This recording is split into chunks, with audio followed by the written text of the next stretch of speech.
கிறிஸ்தேசுவுக்குள் அன்பாக அழைக்கப்பட்டு தெரிந்து கொள்ளப்பட்ட அன்புக்குரிய சகோதர சகோதரிகளே, நம்முடைய பிதாவாகிய தேவனுடைய நாமத்தினாலும் நமது கர்த்தராக இயேசு கிறிஸ்துவனுடைய நாமத்தினாலும் உங்கள் அனைவருக்கும் கிருபையும் சமாதானமும் ஒன்றாவதாக என்ற அன்பின் வாழ்த்துக்களை தெரிவித்துக் கொள்கிறேன்.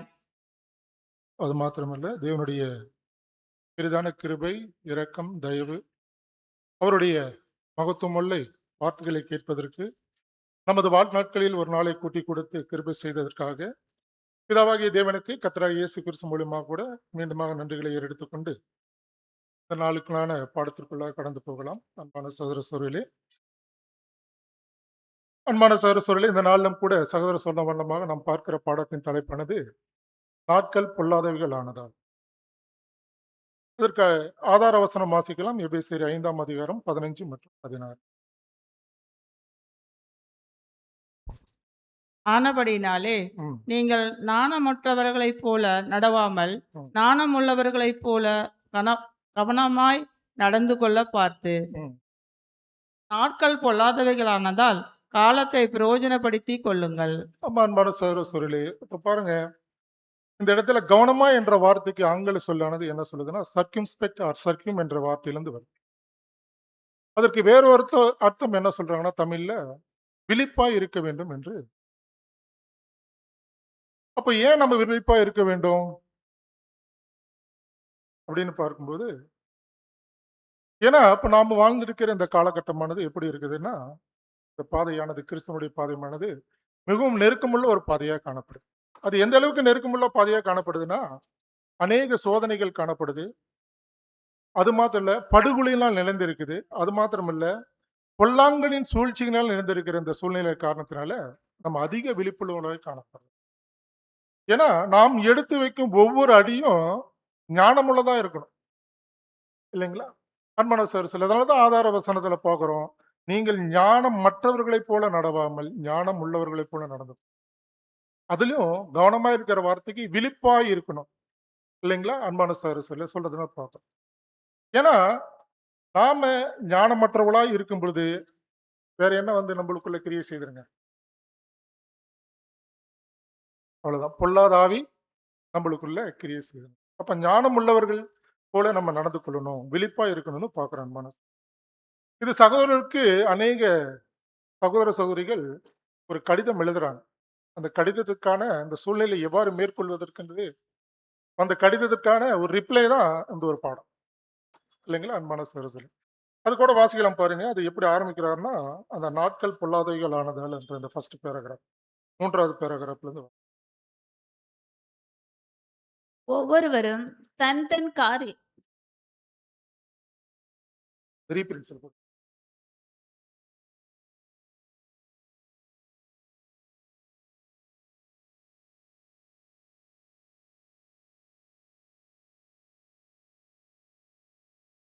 அந்த நாட்கள் பொல்லாதவைகள் என்று.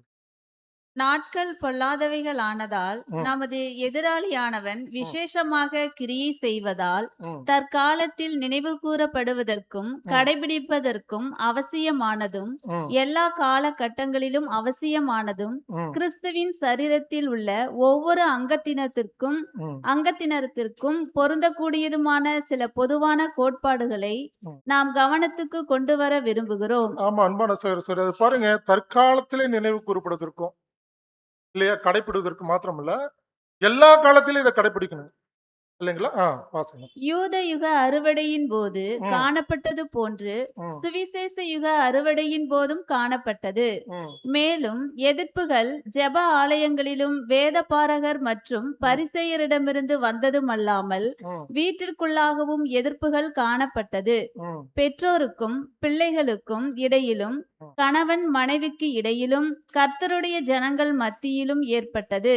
ம், எதிராளியானவன் எந்த அளவுக்கு பிரச்சனைகளை ஏற்படுத்த நாடுகின்றானோ ம். அவ்வளவாய் அர்ப்பணிக்கப்பட்ட ஒவ்வொருவரும் வார்த்தையிலோ கிரியையிலோ தவறு செய்யாதபடிக்கு மிகுந்த ஜாக்கிரதை உள்ளவர்களாய் இருக்க கடவர்கள்.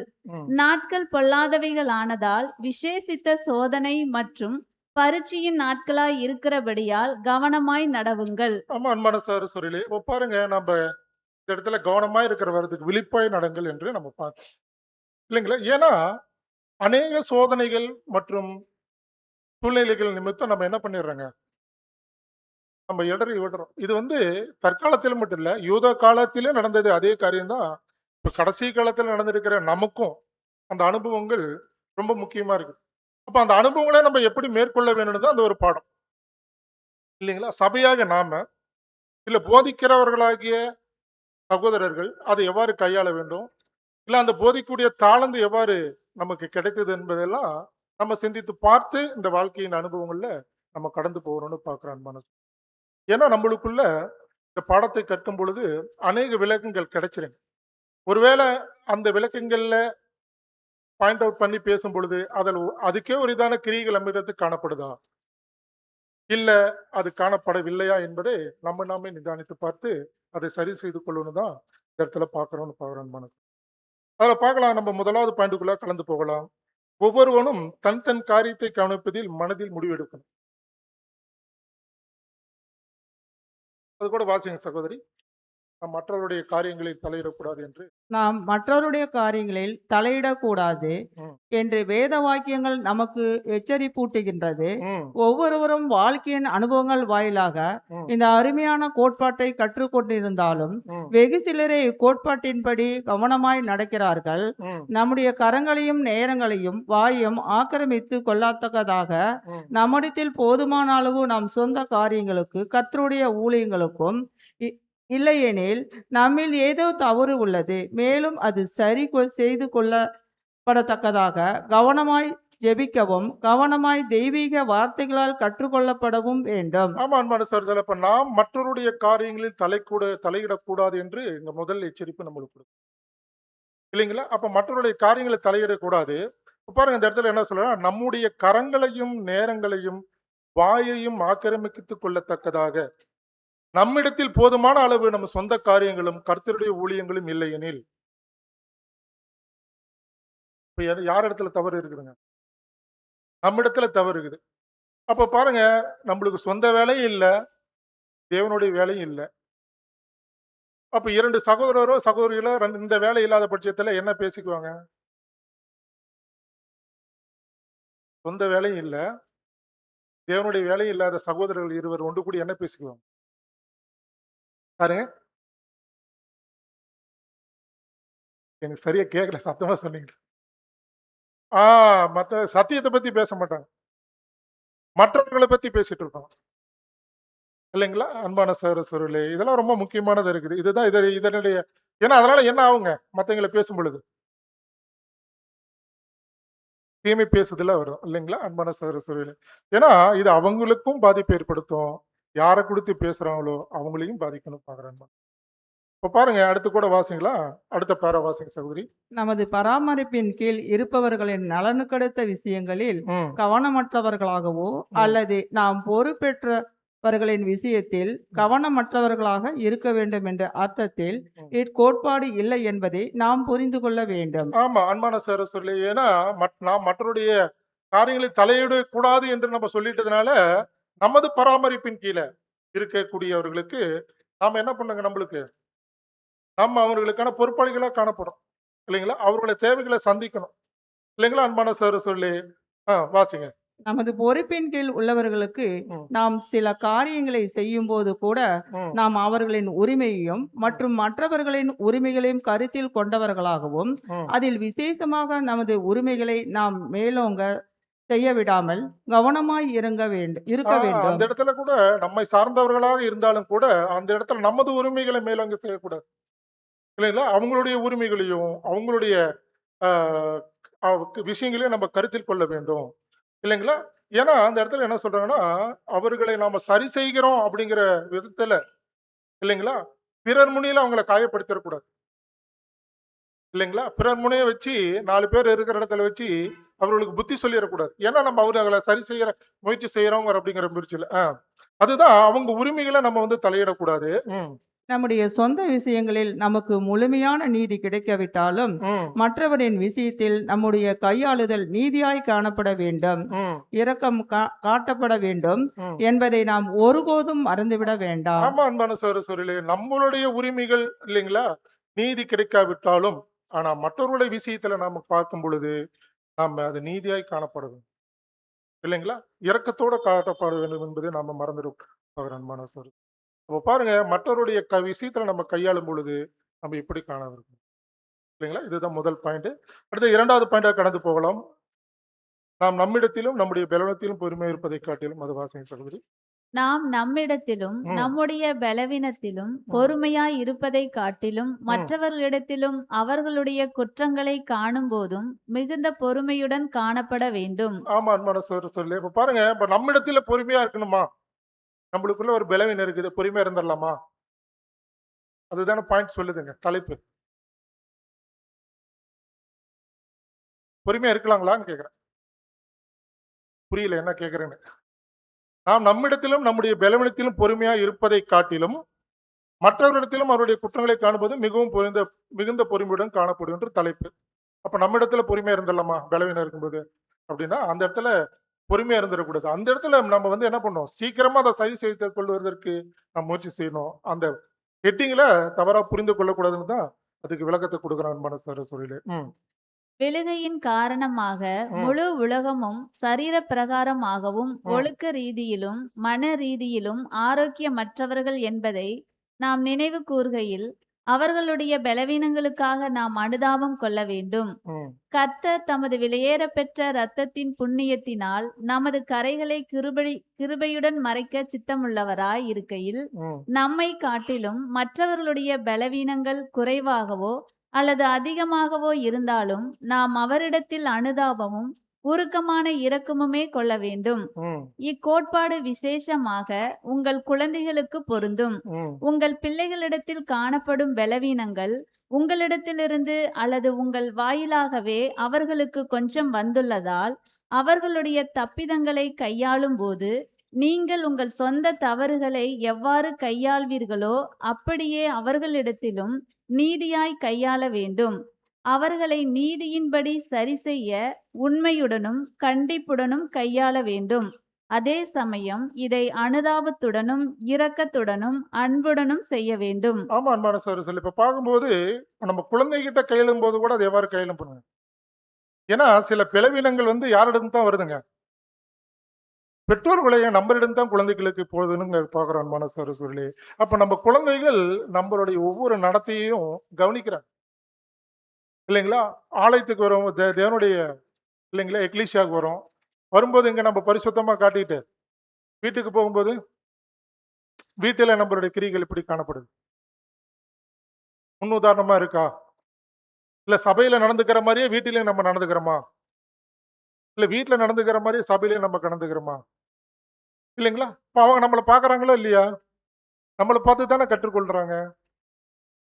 இல்லைங்களா அன்பான சகோதரர்களே. அப்ப பாருங்க, அப்படி இருந்துட்டாலும் கூட நம்ம வந்து இத எப்படிதான் கையாளணும்னா, நம்ம எப்படி பலவீனங்கள நாம கையாளுவோமோ, அதே போல அவங்களுடைய பலவீனங்களையும் கையாளணும். அவங்கள கண்டிப்போட நம்ம வந்து கையாண்டக்கூடாது. அதாவது அவங்கள வந்து கீழ்ப்படிதது அவனும் கட்டளையிட்டு இல்லைங்களா? அவங்கள நெருக்கி, திட்டி அந்த மாரி நம்ம அந்த இடத்துல காணப்பற்றக்கூடாது. மாறாக எப்படி இருக்கணுங்க? அவர்களை நீதியின்படி சரி செய்ய உண்மையுடனும், கண்டிப்புடனும் கையாள வேண்டும். அதுக்காக அப்படியே விட்டுறக்கூடாது.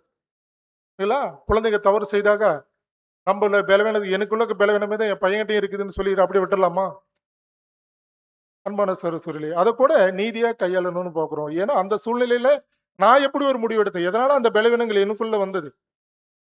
அப்ப அதுபோல தான் அவனுக்குள்ளே வந்திருக்கும். அப்ப அத எப்படி அவன மேற்கொள்றதுக்கு உதவி செய்யறது? அப்படிங்கிற அந்த விஷயத்த நம்ம புரிந்து கொண்டு, இந்த குழந்தைகள வளர்க்கறதுல கூட நம்மளுடைய நீதியின் படி அத செய்யணும்னு பார்க்கிறோம் அவர்களே. இல்லைங்களா? அதேபோல இது என்ன சொல்றாங்கன்னா, விழுகையின் காரணமா முழு உலகமும் அதுலருந்து தான் நம்மளும் வந்திருக்கோம். அதுலருந்து தான் மத்தியில தான் நம்ம குழந்தைகளும் காணப்படுறாங்க. இல்லைங்களா? அப்ப அன்பான சகோதரர்களே, நம்ம எல்லாருமே பலவீனர்கள் தான். அந்த கிறிஸ்துவின் மூலியமாக அந்த பலவீனத்தை மேற்கொண்டு, நாம அந்த நீதியின் பாதையில நடக்கிறோம். அதே போல நம்மளுடைய குழந்தைகளும் அந்த நீதியின் பாதையை வழி நடத்தணும் அப்படிங்கிறது தான் அந்த இடத்துல பார்க்குறேன் அன்பான சகோதரர். அடுத்ததாக 3வது பாயிண்ட்டுக்காக கடந்து போகலாம். இது நிறைய பாயிண்ட்ஸ் இருக்கிறதுனால சீக்கிரமா கடந்து போறேன் அன்பான சகோதரர்களே. ம். மற்றவர்களோடு முன்கோபியும் முன்கோபியாகவும் ம், எளிதில் சினம் கொள்ளுகிறவர்களாயும் இராதேயுங்கள். ம், மற்றவர்களுடைய வார்த்தைகளையும் செயல்பாடுகளையும் இரக்கத்துடன் பரந்த மனப்பான்மையுடன் கண்ணோக்கம் கொள்ளுங்கள். ம், அற்ப விஷயங்கள் அல்லது சிறு எதிர்த்தாக்குதல்கள் ம், கண்டுகொள்ளப்படாமல் விடப்படலாம். அதாவது அன்பு மற்றும் பெருந்தன்மையின் சால்வையினால் மறைத்து மூடப்படலாம். ஆமா அன்பான சகோதரர்களே, பாருங்க, மற்றவருடைய வார்த்தைகளையும் செயல்பாடுகளையும் இரக்கத்துடனும் பரந்த மனப்பாடையுடனும் கண்ணுக்கும் கொள்ளுங்கள். அற்ப விஷயங்கள் எல்லாம் அல்லது சிறு எதிர்த்தங்களை கண்டுகொள்ளாம விட்டுருங்க. அதுக்கு போய் எதிர்த்து அவங்ககிட்ட போராடிக்கிட்டு சண்டை போட்டுக்கிட்டு கோவித்து கொண்டு நாம் இருக்கக்கூடாதுன்னு இந்த இடத்துல சொல்றாருன்னு போகிறோம் இல்லைங்களா? எளிதில் சினம் கொள்ளக்கூடாது. நம்மளுக்குள்ள காணப்படுதா கோபம் வருதா சின்ன சின்ன விஷயத்துக்கலாம்? அது கூட பாருங்க, அடுத்து வாசிங்க. கடுமையான குற்றங்கள் கூட ம். வேண்டுமென்றே செய்யப்படாதது போல கருதப்பட்டு ம், கோபத்தை தூண்டாதவாறு அன்பான வார்த்தைகளினால் ம். விசாரிக்கப்பட வேண்டும். ம், அதாவது கிருபை பொருந்தின வார்த்தைகளினால் விசாரிக்கப்பட வேண்டும். ம். இப்படியாக குற்றமாக கருதப்பட்ட அநேக சந்தர்ப்பங்களில் குற்றம் இல்லை என்று நிரூபிக்கப்பட்டு உள்ளது. ஆமா அன்பான சார், சில பேர் குற்றமாக கருதப்பட்ட அநேக சந்தர்ப்பங்கள் கூட அது பெரிய குற்றம் நாம நினைச்சிட்டு இருப்போம். ஆனா அது எப்படி இருக்குதுங்க கடைசீட்டுல விசாரிக்கும் போது குற்றமே இல்லைன்னு கூட நிரூபிச்சுன்னு போகிறான் மனசு இல்லைங்களா? அதனால எளிதில் முன்கோபியாகவும் சினம் கொள்ளாதவர்கள் இருங்கன்னு சொல்றேன். முன்கோபம் நம்மளுக்கு வேணாம் இல்லைங்களா? கோபம் நம்மளுக்கு வேணாங்கிறதா முக்கியமான பாயிண்ட். அடுத்தது பாருங்க, வேற விஷயம் சொல்றாங்க. இக்கோட்பாடு ம், கெட்ட சமயங்களில் ம், ஈடுபட வேண்டாம் ம், என்ற வேத வாக்கியங்களில் அடங்குகிறது. ம், மற்றவர்களுடைய வார்த்தைகள் மற்றும் கிரியைகளுக்கு ம். பின்னாக தவறான அல்லது பொல்லாத நோக்கங்கள் இருப்பதாக நாம் கற்பனை செய்யக்கூடாது. ஏன்னா இந்த இடத்துல இது யாருக்குமே இல்லைன்னு சொல்ல முடியாது இல்லைங்களா? நம்ம இல்ல யாருக்காவது அந்த மாதிரி இல்லை, இந்த மாதிரி சந்தேகம் எனக்கு இல்லைன்னு சொல்ல முடியுங்களா? என்ன சந்தேங்க? மற்றவருடைய வார்த்தைகள் மற்றும் கிரியைகளுக்கு பின்னாக தவறான அல்லது பொல்லாத நோக்கங்கள் இருப்பதாக நாம் கற்பனை செய்து பார்க்க கூடாது. அது எளிதா நம்ம சொல்லுறோம்னா, இன்னைக்கு சபையில சகோதர சகோதரிகள் வராங்க. நீங்க நம்மகிட்ட ஸ்தோத்திரம் சொல்லணும்னா என்ன பண்ணுவாங்க? என்ன ஒவ்வொரு வாரமும் சொல்லுவாங்க, இந்த வாரம் சொல்லல. எப்பயுமே பார்த்து விசாரிச்சுட்டு போவாரு, இந்த வாரத்தை பார்க்கல. நம்மளுக்குள்ள ஏதோ ஒரு கற்பனை இல்லைங்களா? ஆன்மான சோரசலே. அப்ப அவருக்குள்ள என்ன குறித்து ஏதோ ஒரு நோக்கம் இருக்குது. அது ஏதோ தவறான புரிதல் இருக்குது.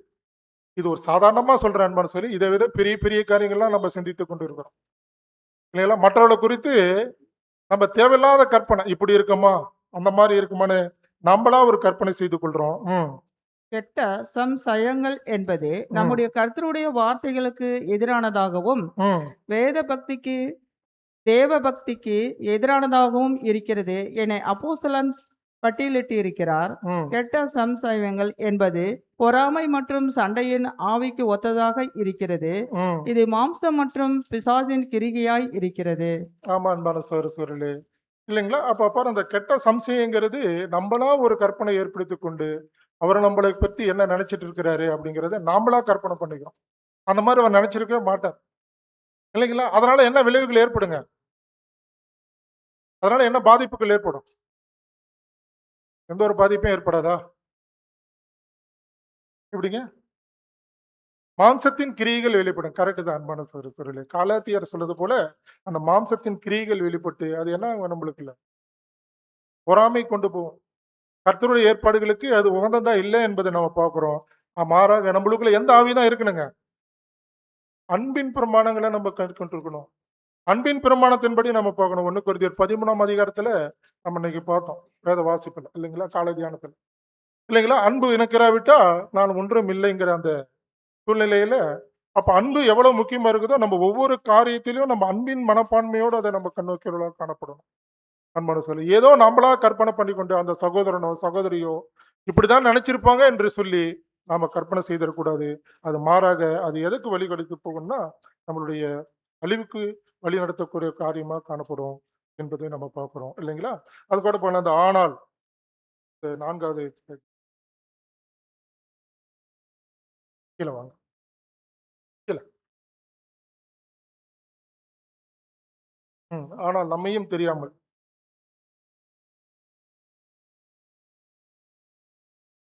ஆனால் ம், நாம் நம்மையும் தெரியாமல் ஒரு குற்றமற்ற நபர் மீது குற்றம் சுமத்தாதபடிக்கு ம், பெரும்பாலும், அதாவது பொறுமையாய் சகித்து ம், சில சிறு நற்பெயர் கெடுத்தல் போன்றதான இழப்புகளை அனுபவிப்பது துணிந்த சில இழப்புகளையும் நீங்கள் ஏற்றுக்கொள்வதும் நலமாயிருக்கும். ஆமா அன்பான சகோதரர்களே, இந்த இடத்துல என்ன சொல்லுவோம்னா, ஆனால் நாம் நம்மையும் தெரியாமல் ஒரு குற்றமற்ற நபர் மீது இல்லைங்களா? ஒருவேளை நம்ம மீது ஏதோ ஒரு குற்றம் சாட்டப்பட்டது உண்மையா இருந்தாலும் கூட, அந்த நபர் மீது சுமத்தும்படிக்கு பெரும்பாலும் அத பொறுமையா சகிச்சுக்கங்கன்னு சொல்றாரு. நம்மளுடைய சிறு சிறு நற்பெயர் கெட்டுப் போனா கூட அதை ஏற்றுக்கொள்ளுங்கன்னு சொல்றாரு. இல்லைங்களா? ஏன்னா வாசிங்க. அத வாசிச்சு முடியுங்க சகோதரி. மேலும் இந்த கர்த்தருடைய ஆலோசனையின்படி ம், செயல்பட்டவர்களுக்கு உண்டான ம். எவ்விதமான இழப்புகளையும் ஈடு செய்ய கர்த்தர் மிகுந்த வல்லமை உள்ளவராக இருக்கின்றார். இல்லைங்களா? அத நாம ஏற்றுக்கொள்ளும் பொழுது, அத நாம வந்து அத வந்து ஒத்துக்கொள்ளும் பொழுது, அத நம்ம விட்டு விடும்போது எப்படி இருக்குனாக்க, நம்ம அந்த இழப்புகள கர்த்தர் ஈடு செய்வார். நம்மளுக்கு பேர் கெட்டு தான் போகும். இல்லைங்களா? ஆனாலும் அத என்ன பண்றாருங்க தேவனு, அத சரி செய்து கொள்றாரு. அதுக்காக கீழ வாசிங்க. நம்மை அன்பு கூறுகிறவர்களுக்கு. தம்மை அன்பு கூறுகிறவர்களுக்கு இந்த ம், அனைத்து அனுபவங்களையும் நன்மைக்கு ஏதுவாக மாற்ற அவர் வல்லமை கொண்டவராகவும் ம், சித்தமுள்ளவராகவும் இருக்கின்றார். ம். நான் கட்டளையிட்டதை நீங்கள் செய்வீர்களானால் என் சீஷர்களாய் இருப்பீர்கள் என்று அவர் கூறினதின் மூலம் தம்முடைய ஏற்பாட்டில் பலிக்கு முன் கீழ்ப்படிதலை வைக்கின்றார். அன்பான சகோதரர்களே, பாருங்க பலின்னா என்னங்க அப்புறம்? மற்றவர்கள் காயம் ஏற்படுத்தினா, அத தாங்கிக் கொள்வது தான் பலி. அதுக்கு எதிராக நம்ம வந்து குற்றம் சுமத்தும் பொழுது, அது பலிங்களா? அதுக்கான பலி இல்லன்னு பார்க்குறோம் அன்பான சகோதரர்களே. அதனால நம்ம வந்து எல்லாவற்றையும் பொறுமையோடு, அன்போடு சகித்துக்கொண்டு, சில நம்மளுடைய நற்பெயர் கெட்டுப் போனாலும் கூட பரவால்ல. அதை ஏற்றுக்கொண்டு, மூலியமாக நம்மளுக்கு எந்தவித இழப்புகள் வந்தாலும், அது கர்த்தர் அது வந்து ஈடு செய்வதற்கு வல்லமையுள்ளவரா இருக்கிறார் என்று பார்த்து, நாம் தேவனுடைய கட்டளையின்படி நம்ம நடக்க கவனமா இருக்கணும். எபிரேயர் 12ஆம் அதிகாரம் 3ஆம் வசனத்த கூட வாசிங்க. எபிரேயர் 12:3. ஆகையால் ம், நீங்கள் இளைப்புள்ளவர்களாய் உங்கள் ஆத்துமாக்களில் சோர்ந்து போகாதபடிக்கு ம், தமக்கு விரோதமாய் பாவிகளால் செய்யப்பட்ட இவ்விதமான ம். விபரீதங்களை சகித்த அவரையே நினைத்துக் கொள்ளுங்கள். ஆமா, நம்ம கிறிஸ்துவுக்கு நடந்தது போலயே நம்மளுக்கும் நடக்கும். இல்லைங்களா? அப்ப அப்படி அவர் எப்படி சகித்துக்கொண்டு அந்த மாபெரும் இலக்கை நோக்கி தொடர்ந்து ஓடி முடிச்சாரோ, அதுபோல நம்மளும் சகித்துக் கொண்டா மட்டும் தான் அதை இலக்க நோக்கி ஓடுவோம். மாறாக என்ன பண்ணுங்க, அதுக்கே நம்ம போராட்டம் செய்யறதா இருக்கும். இல்லைங்களா? யார் நமக்கு விரோதமா பேசுறாங்களோ, அத குறித்து நம்ம போராட்டமே பண்ணிட்டு இருந்தோமா? அதை குறித்து நம்ம வந்து விவாதம் பண்ணிட்டு இருந்தோமா? என்ன நடக்கும் நம்மளுடைய வாழ்க்கையில? என்ன நோக்கத்திற்காக நம்ம அது பின்னாடி வருதுங்க அந்த பாயிண்ட்ஸ் பிரதர் குடுக்குறாரு. அதுல நம்ம பிஸியாயிருவோம். அது சாத்தானும் நம்ம பயன்படுத்திக் கொள்வான்னு போகிற அன்பான சகோதரர்களே. இப்ப பாருங்க, அடுத்து கூட அந்த கடைசி அந்த வாசிங்க பிரதர். போடுங்க பிரதர். இல்ல ஒரு ஒருவன் மற்ற விஷயங்களில் எவ்வளவுதான் கவனமுள்ளவனாய் காணப்பட்டாலும் ம், தீமை பேசுதலை குறித்த கர்த்தருடைய இந்த கட்டளையை அசட்டை பண்ணுவான். ஆனால் அவன் தானே சிக்கிக்கொள்வதற்கு ஏதுவாக தனக்கு வலையை பின்னுகிறவனாக இருக்கின்றான். ம். ஏனெனில் எந்த இருதயம் உடன் சிருஷ்டிகளின் மீது சந்தேகம் மற்றும் குற்றப்பார்வை கொண்டுள்ளதோ அந்த இருதயம் தேவனையே சந்தேகிக்கும் அளவுக்கு கொஞ்சம் தயாராகி உள்ளது. ஆ நமக்கு சகோதரர்கள் எப்படி கையாளணும், எப்படி நம்ம அணுகணுங்கிற விஷயத்த எப்படி கற்றுத் தர்றாரு பாருங்க. ஒருவேளை அவங்க மேல சந்தேகப்பட்டோமா, யார சந்தேகப்படுறாங்க? தேவனையே சந்தேகப்படுற அந்த அ சூழ்நிலைக்கு நம்ம போறோம்னு பார்க்கிறோம். ம், கசப்பின் ஆவி என்பது ம், கர்த்தருடைய ஆவிக்கும் அவருடைய அன்பின் ஆவிக்கும் எதிராக உத்தம் பண்ணுகிறதாய் உள்ளது. ம், இரண்டில் ஏதோ ஒன்று ஜெயம் கொள்ளும். ம், தவறான ஆவி வெளியேற்றப்பட வேண்டும். ம். இல்லையேல் அது புது சிருஷ்டியை தீட்டுப்படுத்தி அவனையே புறம்பாக்கப்பட்டவனாக்கி விடும். ஆமா ம- அன்பான சில பேர் கசப்பின் ஆவிக்கும் மற்றும் அவருடைய அன்பின் ஆவிக்கும் யுத்தம் நடந்துட்டு இருக்குதுங்க. அந்த யுத்தத்துல யாரு தான் ஜெயிக்கணும்? புது சிருஷ்டி. ஒருவேளை புது சிருஷ்டி ஜெயிக்கலன்னா, அந்த கசப்பின் ஆவி மேற்கொண்டுச்சுன்னா, அதை தீட்டுப்படுத்தி அவனை புறம்பாக்கி விடணும் பார்க்கிற அன்பான சகோதரர்களே. அந்த தீமை பேசுதல் ரொம்ப முக்கியமான காரியமா இருக்குது. அத நம்ம எந்த அளவுக்கு மேற்கொள்ள வேண்டும் அப்படின்னு பார்க்கும்பொழுது, அது வாசிங்க சகோதரி. மாறாக ம், ஒருவேளை புது சிருஷ்டி ஜெயம் கொண்டால், ம், அதாவது தீமை பேசுதல் ஜெயம் கொள்ளப்பட்டால், ம், தற்கால போராட்டங்கள் குழப்பங்கள் இடர்பாடுகளுக்கு எதிரான யுத்தத்தில் ம். பாதி யுத்தம் முடிவு பெற்றதாகிவிடும். ஆமா அன்பான சகோதரி. தீமை பேசுதல் நம்மகிட்ட இல்லன்னா, இந்த ஓட்டத்துல பாதி ஓட்டத்த ஓடிட்டோம். தீமை பேசுதல்னா என்ன? தீமை பேசுதல்ல என்னன்னா, சத்தியத்தை தவிர மீதி எல்லாம் பேசுறதெல்லாம் தீமை பேசுறது கரெக்ட் தான் இல்லையா? ஒரு சகோதரனை பத்தி நெகட்டிவா பேசினாவே தீமை பேசுதல் தான் இல்லைங்களா? என்னைக்குனாச்சும் ஒரு சகோதரனை பத்தி நம்ம உயர்வா பாசிட்டிவா அவுட் நற்குணங்களை எடுத்து பேசி இருக்கிறோமா? அதை நம்ம சிந்தித்து பாருங்க. ஒருவேளை அந்த மாதிரி பேசியிருந்தோம்னா இது வரைக்கும் பாதி ஓட்டத்தை முடிச்சிட்டோம். இல்ல அவர்கிட்ட நெகட்டிவ் தாட்ஸ் மட்டும் அவரோட குறைகளை மட்டும் எடுத்து வந்து ஒரு சகோதரனுக்குரிய குறைகளை மட்டும் நம்ம எடுத்து பேசிட்டே இருந்தோம்னா என்னமோ அந்த ஓட்டத்துல அதை கூட வாசிங்க பார்க்கலாம். அனுமானங்கள் இருதயத்திலிருந்து எழும்புகின்றது. ம், அதில் ஒன்றில் நன்மையான வார்த்தைகள் ம். கிரியைகளுக்கு அல்லது தீமையான வார்த்தைகள் கிரியைகளுக்கு நேரான வழி நடத்துகின்றது. ஆமாம் மனசர், இந்த அனுமானங்களை நாம வந்து விட்டு விட வேண்டும். அப்படி இருக்குமா? பார்த்தோம் இல்லைங்களா? அந்த கெட்ட சம்சயங்கள் என்ன நினைச்சிருக்காரு இன்னைக்கு, ஏன் அவர் எனக்கு வந்து ஒரு உதாரணத்துக்காக அதை எடுக்கிறேங்க இல்லைங்களா? இன்னும் நிறைய விஷயங்கள் அதை நம்ம பெருசா யோசிக்கிறோம் இல்லைங்களா? கெட்ட அந்த அனுமானங்கள் நாமளா ஒரு ஒரு அனுமானம் பண்ணிட்டு அந்த சகோதரர் அப்படி பண்ணிருப்பாரா, இப்படி சிந்திச்சிருப்பாரா, அப்படி நினைச்சிருப்பாரா அப்படின்னு நாமளாம் எடுத்துக்கொண்டு அதுக்காக நம்ம வந்து சிந்தையில போராட்டம் செய்ய வேண்டாம்னு சொல்றாரு அவர் அன்பான சகோதரர்களே. ஒருவேளை அப்படி போராட்டமா எப்படி இருக்குங்க? அது ஒன்று நன்மையான வார்த்தைகள் கிரிகளுக்கு அல்லது தீமையான வார்த்தைகள் கிரிகளுக்கு நேராக நம்ம வழி நடத்துறோம் அன்புன்னு பாக்குறோம் அன்பான சார். அப்ப அந்த தீமை பேசுதல் குறித்து இன்னும் அநேக பாயிண்ட்ஸ்ல பின்னாடி பார்க்க போறோம் அன்பான சரசலே. அது 4வது பாயிண்ட் நான் பார்க்கலாம். நீங்கள் தீமையாய் பேசப்பட்டால் ஆ, உங்களை குற்றமற்றவர்களாக காண்பித்துக் கொள்ளத்தக்கதாக ம், வெளிப்படையாகவோ அல்லது மறைமுகமாகவோ நீங்கள் விளக்கலாம். ம். ஆனால் இதற்கு மேலாக செய்வதை தவிர்த்து விடுங்கள். அத பாத்தீங்கன்னா நீங்கள் தீமையாய் பேசப்பட்டாலன்னா நம்ம யாரோ ஒருத்தர் தீமையை பேசியிருக்கிறாங்க. அதுதான் சொல்றாங்க. வேற தப்பா புரிஞ்சிருக்க வேணாம். நீங்கள் தீமையை பேசலன்னா நம்ம யாரோ ஒருத்தர் தப்பா பேசிட்டாங்க. அதுக்குதான் சொல்றாரு, உங்களை குற்றமற்றவர்களாக காண்பித்துக் கொள்ளத்தக்கதாக வெளிப்படையாகவோ அல்லது மறைமாகவோ நீங்கள் விளக்கலாம். ஆனால் அதற்கு மேலாக செய்வதை தவிர்த்து விடுங்கள். அது விலக்கு கொடுக்கிறார் பாருங்க. ஒருவேளை நீங்களும் பதிலுக்கு தீமை பேசினால் ம். தவறு செய்வர்களாகி விடுவீர்கள். பாத்தீங்களா? நீங்க பதிலுக்கு எதிர் கவுண்டர் பண்ணக்கூடாது இல்லைங்களா? ஒருத்தர் சகோதரன் எனக்கு பண்ணிட்டாருங்கிறதுனால நான் மத்தவங்கிட்ட போய் அவர்கிட்ட போய் மத்தவங்களை குறித்து தவறான காரியங்களை சொல்லிடக்கூடாது. ம், எந்த மனுஷனும் தீமைக்கு தீமை செய்யாதிருக்க கடவன். ம், ஒருவேளை உங்கள் அயலார் பேசினது தவறானதாய் இருந்து ம், நீங்கள் பேசப்போவது உண்மையாய் இருந்தாலும் ம், தீமைக்கு தீமை செய்யாதிருங்கள். ம், இதை உங்கள் மேல் சுமத்தப்பட்ட குற்றத்திற்கு எதிராக விளக்கம் கொடுக்கும் போது ம். நினைவில் கொள்ளுங்கள். அதாவது உங்கள் குற்றம் சாட்டுபவர் மீது எதிர் குற்றச்சாட்டுகளை சுமத்த முற்படாதிருங்கள். ஆமாங்க. ஒரு சகோதரர் என்ன மேல குற்றம் சாட்டி இருந்தாருன்னா இல்லைங்களா? நீங்க தவறே செய்யாத பட்சத்துல கூட நாம அவர் மேல என்னங்க எதிர்குற்றம் சாட்டு, அவர் என்ன பண்ணாரு தெரியுமா? அவரை பத்தி உங்களுக்கு தெரியுமா? அப்படி போயிடக்கூடாதுங்க இல்லைங்களா? இது அன்பின் ஆவிங்களா? இயேசு கிறிஸ்து அந்த மாதிரி நடந்துக்கிட்டாங்களா? அப்போஸ்தலர் நடந்துக்கிட்டாங்களா? மனசரசர்களே, ஏன்னா யூத காலத்துல நடந்தது போலயும் இன்னைக்கு மனுஷகுமாரனுடைய காலத்திலும் நடந்துட்டு இருக்குது. அதை நம்ம நினைவில் கொண்டு இப்ப நம்ம இந்த விஷயங்களை நம்ம பார்க்கணும். வாசிங்க சகோதரி. ஏனெனில் நீங்கள் அப்படி செய்வீர்கள் ஆனால் ம், நீங்களும் தீமை பேசுகிறவர்களாய் ஆகிவிடுவீர்கள். ம். அடுத்து வாசிங்க, அப்படியே கண்டினியூ வேத வாக்கியங்கள்படி.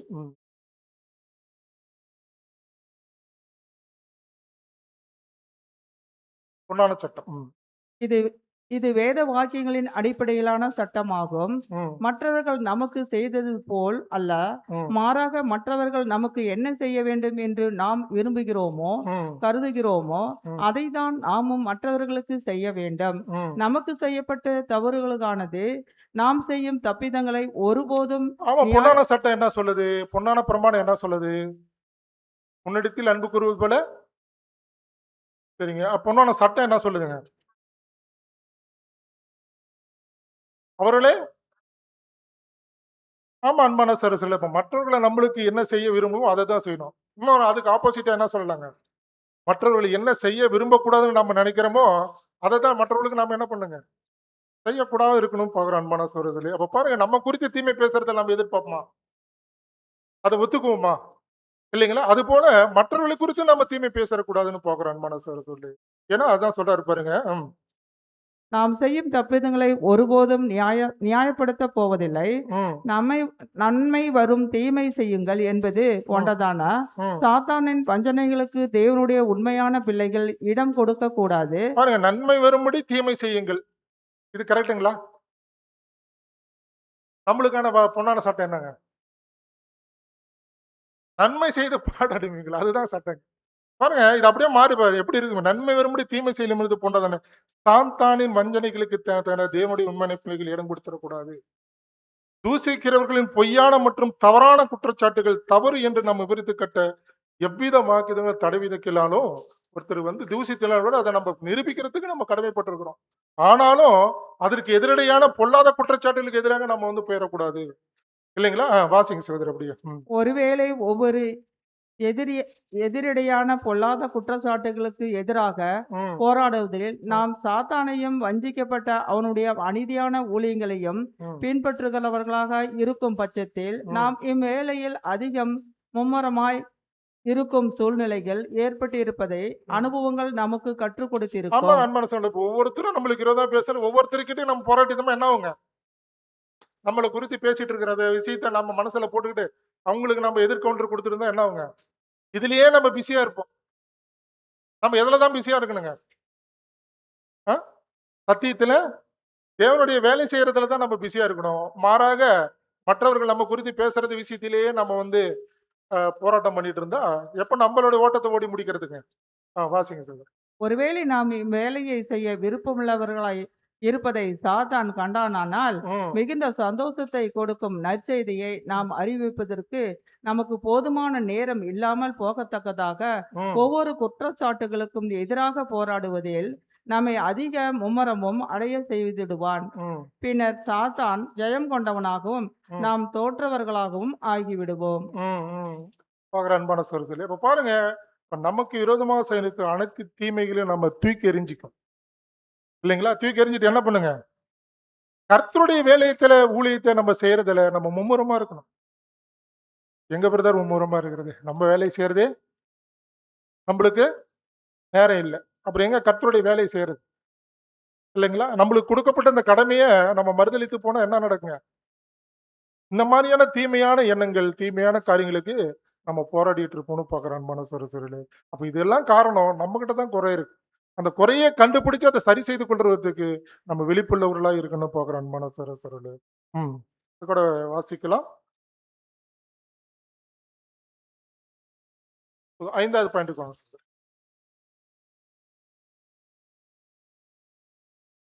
5வது பாயிண்ட்.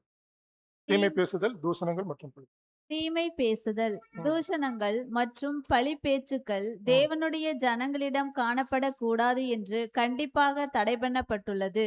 ம், ஒருவேளை தீமை பேச்சுகள் உண்மையாக இருப்பினும் ம், இவைகள் அன்பின் ஆவிக்கு முற்றிலும் எதிர்மாறானதாகும். ம், பழி பேச்சுக்கள் பேசும் தன்மையை தடுக்கும் விதமாக ம். வேத வாக்கியங்களானது மத்தேயு 18ஆம் அதிகாரம் 15 to 17 வசனங்களில் மனஸ்தாபங்களை சரிபடுத்திக் கொள்வதற்கான ஒரே வழிமுறையினை மிக கவனமாக சுட்டிக்காட்டுகின்றதா இருக்கின்றது. ஆமா, அன்பான சகோதரர்களே. இப்போ ஒரு சகோதரனோ, ஒரு சகோதரியோ நமக்கு விரோதமான காரியங்களை செய்யும் பொழுது அதை நாம எவ்வாறு கையாள வேண்டும் என்று மத்தேயு 18ஆம் அதிகாரம் நம்ம இடத்துல ஆலோசனை கொடுக்குது.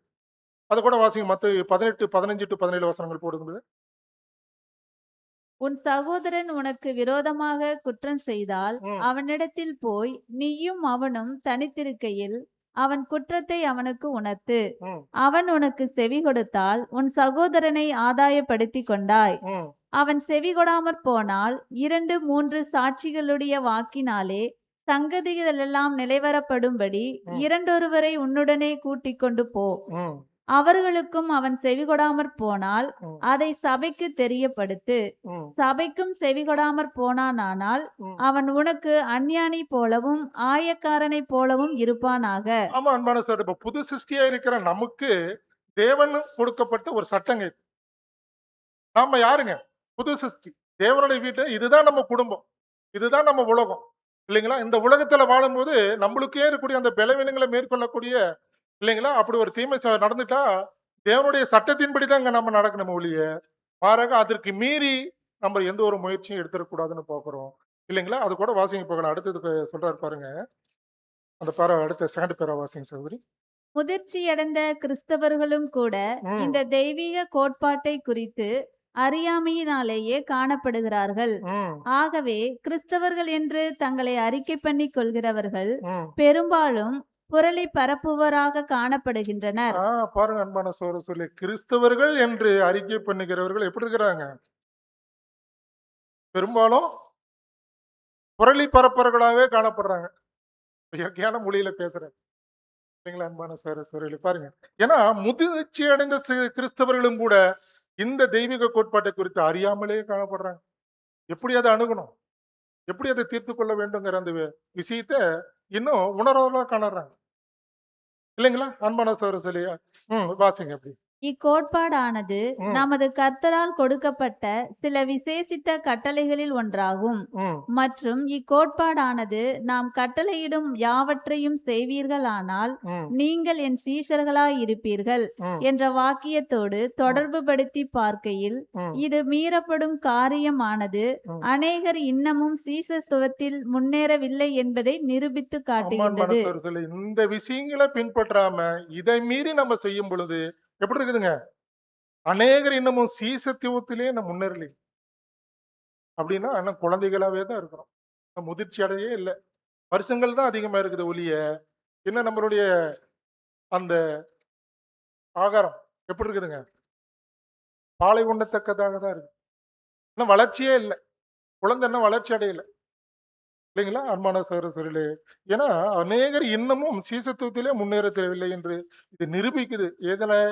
இந்த மாதிரி நம்ம கையாளாத பட்சத்துல பார்க்கிறோம். இது குறித்து நம்ம விரிவா பார்க்கலாம் அன்பான சகோதர சகோதரிகளே. வாசிங்க. அந்த கர்த்தருடைய வழியை பின்பற்றுங்கள்ல அந்த கோட்பாட்டை வாசிங்க. அப்படி கீழே வாங்க. இக்கோட்பாட்டை கொஞ்சம் கவனமாய் பார்ப்போம். ம், ஒருவேளை கோட்பாடு பின்பற்றப்பட்டால் ம். தீமை பேச்சுகள், பழி பேச்சுகள், வதந்திகள், வீண் பேச்சுகள் தவிர்க்கப்படலாம். ஆமா அன்பான இந்த கோட்பாட்டை நம்ம கவனமா பார்க்கலாம் அன்பான சகோதர சகோதரிகளே. முதலாவதாக சம்பந்தப்பட்டவர்கள் மாத்திரம் கூடி பேச வேண்டும். ஆமா அன்பான சொல்லி இப்போ 2 பேருக்குள்ள பிரச்சனையை எப்படி அணுகணுங்கிறது தான் இந்த இடத்துல பிரதர் அங்க விளக்கம் கொடுக்குறார் இல்லைங்களா? முதலாவதாக சம்பந்தப்பட்டவர்கள் மாத்திரம்தான் கூடி பேச வேண்டும். அதாவது தான் பாதிக்கப்பட்டுள்ளதாக ம், எண்ணி குற்றம் சாட்டுகிறவனுடைய வெளிப்படையான பேச்சு வார்த்தையாகும். ம்.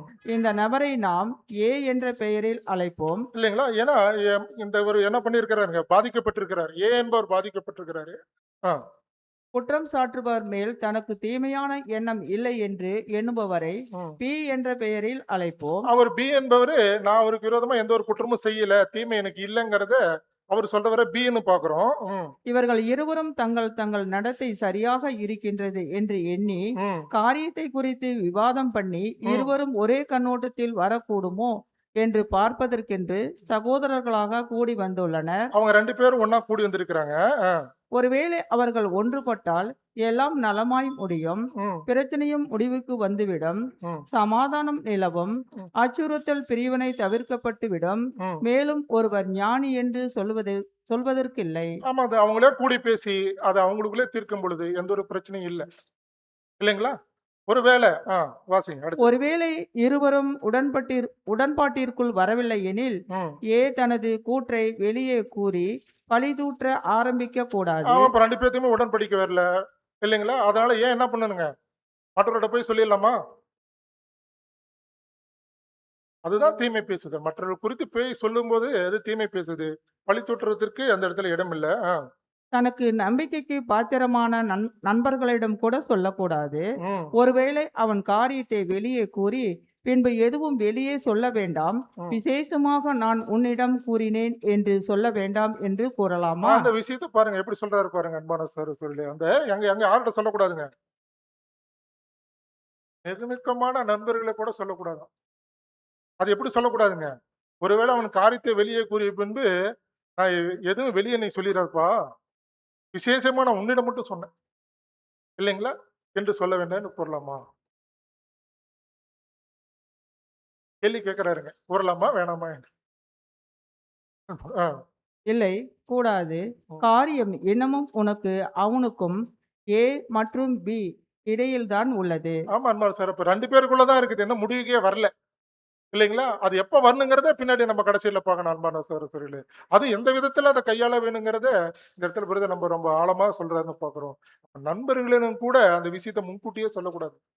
ஏதோ உங்க காலத்துல போட்டு வைக்கிறேன் பிரதர், சிஸ்டர், நீங்களும் தெரிஞ்சுக்கங்க அவரை பத்தி அப்படின்னு நாம சொல்லிடக்கூடாது. ம், ஒருவேளை இவ்விஷயத்தை முக்கியம் என்று கருதி ம், இன்னும் பிரயாசங்கள் எடுக்க விரும்பினால் ம், அவனுக்கு ஒரு வழி உள்ளது. ம், அதாவது தன்னோடு கூட பியை சந்திக்க ம், 2 அல்லது 3 நபரை கூட்டிக் கொண்டு சென்று ம், அவர்கள் 2 பக்கத்தின் காரியங்களையும் கேட்டு ம், சரி மற்றும் தவறு என்ன என்பது பற்றின தங்களுடைய பகுத்தறிதலை ம், தெரிவிப்பதே ஆகும். இந்த 2 அல்லது 3 பேர் எப்படிப்பட்டவர்கள் மத்தியில் இருந்து தெரிந்து கொள்ளப்பட வேண்டுமெனில் ம், சாட்சியாளர்கள் ஒருவேளை தற்செயலாக பிக்கு ஆதரவாக தீர்வு கொடுத்தாலும் ம், சாட்சியாளர்களின் கிறிஸ்துவ குணலட்சணங்கள் மற்றும் அறிவு நுட்பம் மற்றும் தெளிந்த புத்தியின் ஆவியின் மீது ஏக்கு நம்பிக்கை இருக்க வேண்டும். ம், சாட்சியாளர்கள் ஒருவேளை தற்செயலாக ஏக்கு ஆதரவாக தீர்வு கொடுத்தாலும் சாட்சியாளர்களின் கிறிஸ்துவ குணலட்சணங்கள் மற்றும் அறிவு நுட்பம் மற்றும் தெளிந்த புத்தியின் ஆவியின் மீது ம். பிக்கு நம்பிக்கை இருக்க வேண்டும். அப்ப இவங்க கூட்டு போறவங்கள 2 பேருக்கு மேலே அவங்களுக்கு நம்பிக்கை இருக்கணும். இல்லைங்களா? அப்பதான் அந்த காரியம் சுமூகமா முடியும். ஒருவேளை ஏ தான் தப்பு செஞ்சிருக்கிறான்னு சொல்லும்போது, ஏன் என்ன பண்ணணுங்க? அது ஒத்துக்கணும். ஒருவேளை பி தான் தப்பு செஞ்சிருக்கான்னு அவங்க தீர்மானம் செய்யும் பொழுது, பி என்ன பண்ணணுங்க? அது ஒத்துக்கணும். தான் தெரிந்து கொள்ள விரும்பும் 2 அல்லது 3 சாட்சியாளர்கள் ம், உள்ளடங்கியுள்ள நண்பர்களிடம் ம், ஏ காரியங்களையே சற்று அதிகமாகவே கலந்து பேசுவது, ம், அதாவது மறுபக்கம் செவி சாய்க்காமல் தனக்கே ஆதரவு அளிக்கத்தக்கதாகவும் சாட்சியாளர்கள் தவறான அபிப்பிராயத்துடனும் பிக்கு எதிராக ஏற்கனவே மனதில் நிர்ணயம் பண்ணிக்கொண்டு பேச்சுவார்த்தைக்கு செல்லத்தக்கதாக பேசுவது என்பது போதகரின் கட்டளையினுடைய ஆவிக்கும் நீதியின் ஆவிக்கும் முற்றிலும் எதிர்மானதாகும். ம். 2 பேர் நடுவில் உள்ள பிரச்சனைகளை அவர்கள் இருவரின் முன்னிலையிலே கேட்பதற்கு 2 அல்லது 3 சாட்சியாளர்கள் உள்ளே கொண்டு வரப்படுவது வரையிலும் காரியங்கள் ஏ மற்றும் பி இடையில் மாத்திரமே இருக்க வேண்டும். ஆமா, அன்பான சகோதரர்களே, அப்ப ஏ காரியங்களை என்ன பண்றதுன்னா, முன்கூட்டியே அத சொல்லக்கூடாது. எப்படி சொல்லிறக்கூடாதுன்னா, அதிகமாவே கலந்து பேச அதாவது வர 3 தெரிந்து கொள்ளப்பட்ட அந்த 2, 3 சகோதரர்களுக்கு முன்கூட்டியே சொல்லி, தனக்கு ஆதரவாக அந்த தீர்ப்பு வழங்குறதுக்கு ஏதுவாக முன்கூட்டியே அந்த இடத்துல காரியத்த சொல்லி, அவங்கள நம்ப அ சொல்லிறக்கூடாது. இல்லைங்களா? அததான் அந்த இடத்துல சொல்றாரு. நீங்கள் பேச்சுவார்த்தைக்கு செல்லத்தக்க பேசுவது என்பது போதகரின் கட்டளையுடைய ஆவிக்கும், நீதிக்கும், ஆவியிற்கும் முற்றிலும் எதிர்மானதாகும். முன்கூட்டியே அந்த காரியத்த சொல்லி, நமக்கு ஆதரவா, ஏவுக்கு ஆதரவா, சகோதரர்கள் அந்த தீர்ப்பு வழங்குறதுக்கு ஏதுவாக அந்த இடத்துல வழி நடத்திறக்கூடாதுன்னு சொல்றாரு பார்க்கிறோம். மனசு சொல்லி. அது கூட நாங்க விளக்கமா குடுக்குறாரு பாருங்க. ம், உதவுவதற்கே ஒழிய ம், காயப்படுத்துவதற்கல்ல. ம், சகோதரருடைய தீர்ப்பு பிக்கு எதிராக இருக்குமாயின் ம், அவர்களுக்கு பி செவிசாய்க்க வேண்டும். ம், மேலும் பியின் மன உணர்வு ஒத்துப்போக முடியாத அளவு, அதாவது அவர்களின் தீர்ப்பில் ம், ஏதேனும் கோட்பாடுகள் காணப்பட்டால் தவிர ம், மற்றபடி பி சாட்சியாளர்களின் கண்ணோட்டத்தை நீதியானதாகவும் ம், நியாயமானதாகவும் ஒப்புக்கொள்ள வேண்டும். ம், ஒருவேளை சகோதரர்கள் பியின் கண்ணோட்டத்திலிருந்து பார்ப்பவர்களானால் ம், ஏயின் தவறு செய்ததை ஒப்புக்கொள்ள வேண்டும். ம், மேலும் மனசாட்சி தடை பண்ணினால் தவிர மற்றபடி சூழ்நிலையை ஏற்றுக்கொண்டு பியிடமும் மற்றும் சகோதரர்களிடமும் தன்னுடைய குறைவான மதிப்பீட்டினால் உண்டு பண்ணின தொல்லைக்காக மன்னிப்பை தெரிவிக்க வேண்டும். ம். ஆனால் இப்பேச்சுவார்த்தையில் இடம்பெற்ற எவரும் வெளிவராத விதத்திலும் கூட மற்றவர்களிடம் காரியங்களை கூறி பழித்தூற்றுவனாக மாறக்கூடாது. பாருங்க அன்பான சகோதரர்களே, அப்ப தவறு செய்திருக்கிறான்னு ஒத்துக்கும் பொழுது ஒத்துக்கணும். பி தவறு செய்யறான்னு சொல்லும்போது பி ஒத்துக்கணும். ஒருவேளை அவங்களுக்குள்ள அந்த குற்றம் செய்தல் ஒட்டுப்படுற பட்சத்துல அவங்க என்ன பண்ணணுங்க? அத பி கிட்டயோ கிட்டயோ போய் அவங்க சமாதான முயற்சி பண்ணி அதோட விட்டுறணும். மாறாக என்ன பண்ணக்கூடாதுங்க அத. ஆனால் இப்பேச்சில இடம்பெறு வரும் வெளிவராத விதத்திலும் கூட மற்றவர்களிடம் காரியங்களை கூறி பழி தட்டக்கூடாது. இத மற்றொரு சகோதரத்துல சொல்லி இந்த இடத்துல பழி தட்டுகிறவனா மாறக்கூடாதுன்னு சொல்றதும் பார்க்கிறோம். அடுத்த கூட வாசிங்க சகோதரி.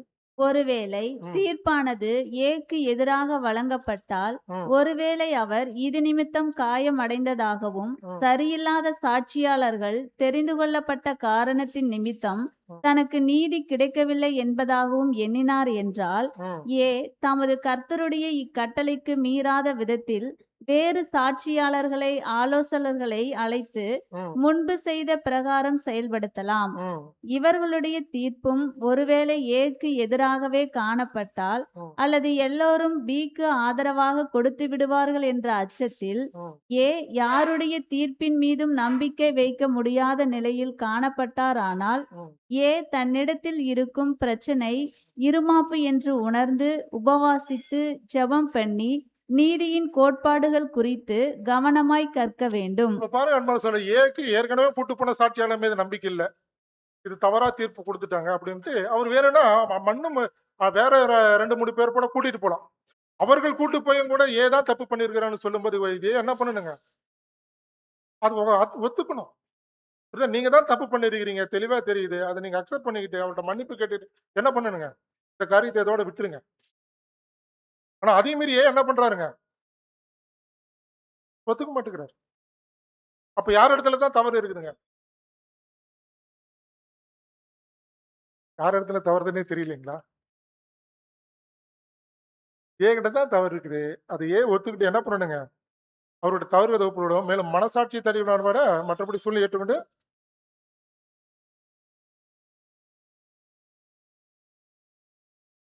ஆ ஆனால் இல்ல அந்த இடத்துல யாருடைய தீர்ப்பு மீது நம்பிக்கை வைக்க முடியாத நிலையில் காணப்படுவாரானால் தன்னிடத்தில் இருக்கும் பிரச்சனை இருமாப்பு என்று உணர்ந்து உபவாசித்து ஜெபம் பண்ணி நீதியின் கோட்பாடுகள் குறித்து கவனமாய் கற்கணும். நீதியின் கோட்பாடு இன்னும் புரியல. அப்ப எது நீதிங்கிறத அவர் கற்றுக்கொள்ளுனா என்ன பண்ணணுங்க? உபவாசித்து ஜெபம் பண்ணி அதை கற்றுக்கொள்ள வேண்டும்.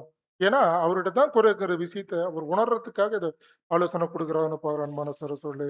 ம், ஆனால் காரியங்களை வெளிப்படையாகவோ ம். அல்லது மறைமுகமாகவோ சபைக்கு அல்லது வேறு எவரிடமோ கூறுவதற்கு இப்போதும் ஏக்கு அதிகாரம் இல்லை. ஆமா காரியங்களை குறித்து நம்ம வெளிப்படையா மறைமுக யார்கிட்டயுமே சொல்லக்கூடாது.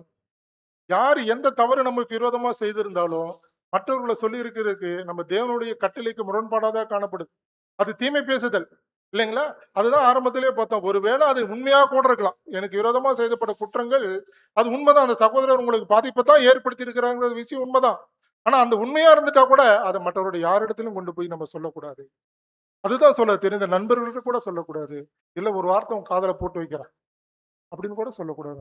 அவரு கூட யாருதான் இல்லைங்களா? நம்ம எல்லாரும் யாருதாங்க? ஒரே சகோதர சகோதரிகள் தானே. நம்மளும் எல்லாருமே பலவீனம் உள்ளவர்கள் தானே. அந்த கண்ணோட்டத்துல சொல்லும் பொழுது அவர்கள் எப்படி அந்த பிரதர் கண்ணோட்டம் பார்ப்பாங்க? பிஏ குறித்து எப்படி பார்ப்பான்? இல்லைங்களா? அன்பான சகோதரர்களே, இப்பயும் கூட அந்த அதிகாரம் இல்லை. அப்படி ஒருவேளை செய்யப்பட்டால் ம், அவன் கர்த்தருக்கு கீழ்ப்படியாததையும் ம், சத்தியம் மற்றும் அன்பின் ஆவிக்கு விரோதமான தீயதும் ம். மாம்சீகமான ஆவி அவரிடம் இருப்பதையும் செயல்பாடு சுட்டி காண்பிக்கிறது. அப்படி கீழே வாங்க brother. மாம்சீகமான ஆவி அவரிடம் இருப்பதையும் செயல்பாடு சுட்டி காட்டுகிறது. ஆமா பாருங்க அன்பான சகோதரர், அன்பின் ஆவிக்கு விரோதமா அவர் மற்றவரோட சொல்லும்போது அது அன்பின் ஆவிக்கு விரோதமான தீயதும் மாம்சமான ஆவியும் அவருடைய இருப்பதை செயல்பாடு காட்டுகிறது. இல்லைங்களா?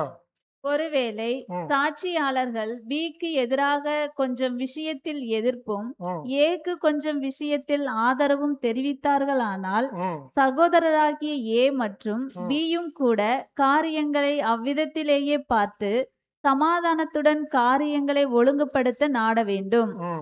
இப்படியான சூழ்நிலைகளில் மற்றவர்களுடைய காரியங்களை வெளியே சொல்வதற்கு இடம் இருக்காது. ஆமா அன்பா, ஏ கிட்டயும் குறை இருக்கு, பி கிட்டயும் குறை இருக்கு. அது 2 பேரும் ஒத்துக்கணும். brother, நீங்க செஞ்சதுனாலதான் இவர் இந்த மாதிரி பேசினார் இல்லைங்களா? அதை ஒத்துக்கிட்டு அந்த இடத்துல அதை நான் நிவர்த்தி செஞ்சுக்கணும். உடன்பாடுக்குள்ள வந்துடணும்.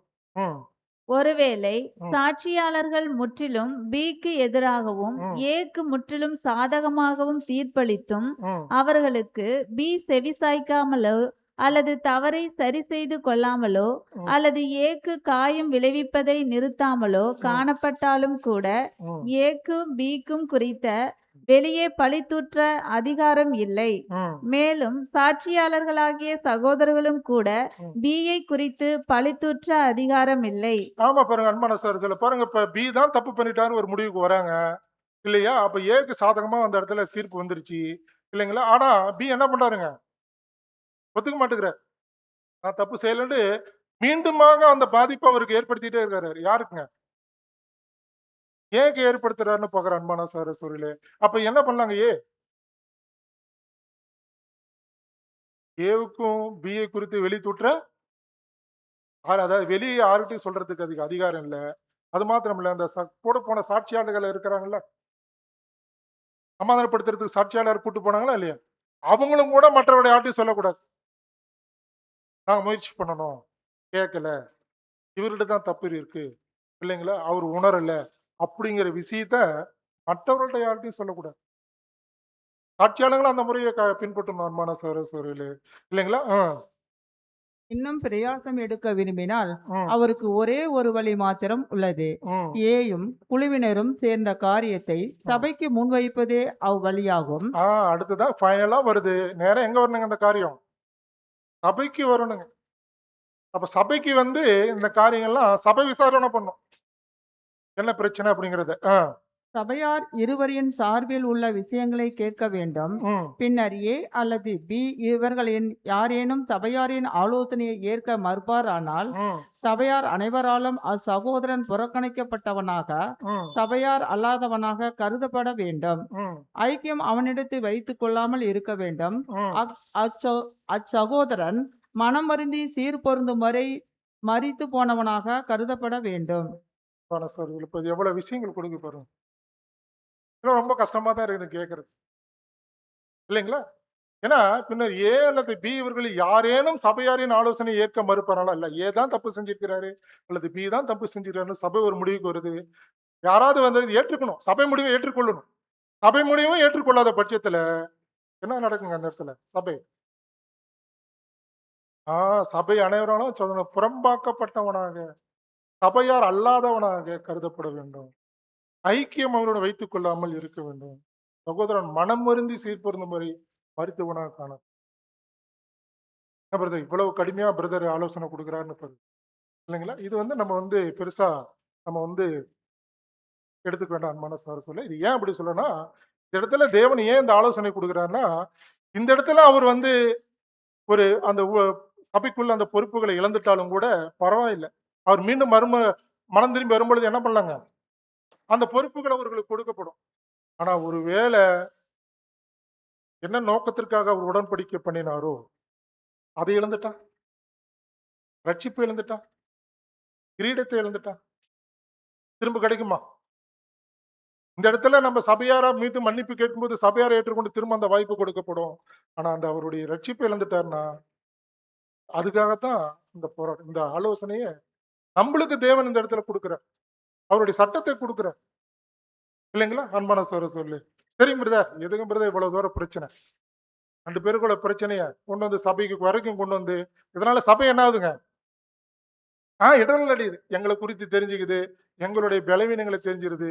இதனால நாங்க போடுற சண்டைகள்லாம் தெரிஞ்சுக்குது. இல்லைங்களா? அதனால சபை என்ன பண்ணுதுங்க? இடர்கள் அடையுது. இதெல்லாம் உங்களெல்லாம் இங்க சபைக்கு கொண்டு வராது என்ன பண்ணலாங்க? எங்க பிரச்சனை நாங்க வெளியில நாங்க தீர்த்துக்கலாம்னு போலாமா? அன்பான சகோதரர். அதுதான் 1 கொரிந்தியர் 6ஆம் அதிகாரம் 1:7 சொல்லுது. இந்த வசனத்தை கூட போடுங்க அன்பான சகோதரர். 1 கொரிந்தியர் 6:1-7. 1-7 வசனங்கள்.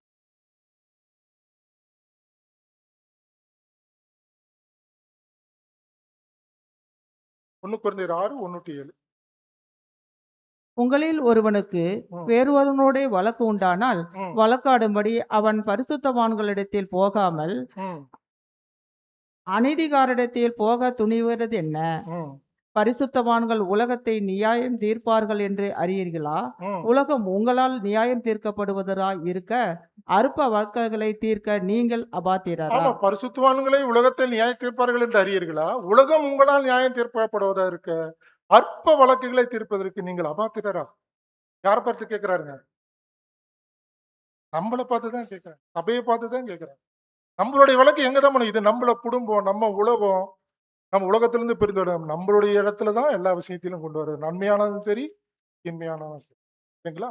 நம்மளுக்கு தேவன் சில சட்டங்களை கொடுத்துக்கிறாரு. அந்த சட்டத்தின்படி தான் நம்ம பின்பற்றுவதாக காணப்படணும். ம். தேவதூதர்களையும் நியாயந்தீர்ப்போம் என்று ம், அறியீர்களா? ம், அப்படி இருக்க இந்த ஜீவனுக்கேற்றவர்களை நீங்கள் தீர்த்து கொள்ள கூடாதிருக்கிறது எப்படி? ம். இந்த ஜீவனுக்கேற்ற வழக்குகள் உங்களுக்கு இருந்தால் தீர்ப்பு செய்கிறதற்கு சபையில் அற்பமாய் எண்ணப்பட்டவர்களை நியமித்துக் கொள்ளுங்கள். ம். உங்களுக்கு வெட்கம் உண்டாகும்படி இதை சொல்லுகிறேன். சகோதரனுக்கும் சகோதரனுக்கும் உண்டான வழக்கையை தீர்க்கத்தக்க விவேகி ஒருவனாகிலும் உங்களுக்குள் இல்லையா? ம், சகோதரனோடே உங்கள் சகோதரன் வழக்காடுகிறான். ம். அவிசுவாசிகளுக்கு முன்பாகவும் அப்படி செய்கிறான். சகோதரோட சகோதரோட வழக்காடு நடக்குது. அதை கொண்டு போய் எங்க போறாங்க? அவிவிசுவாசிக்கு முன்னாடி போனா அது எப்படி இருக்கும்? இதுதான் சொல்றாரு.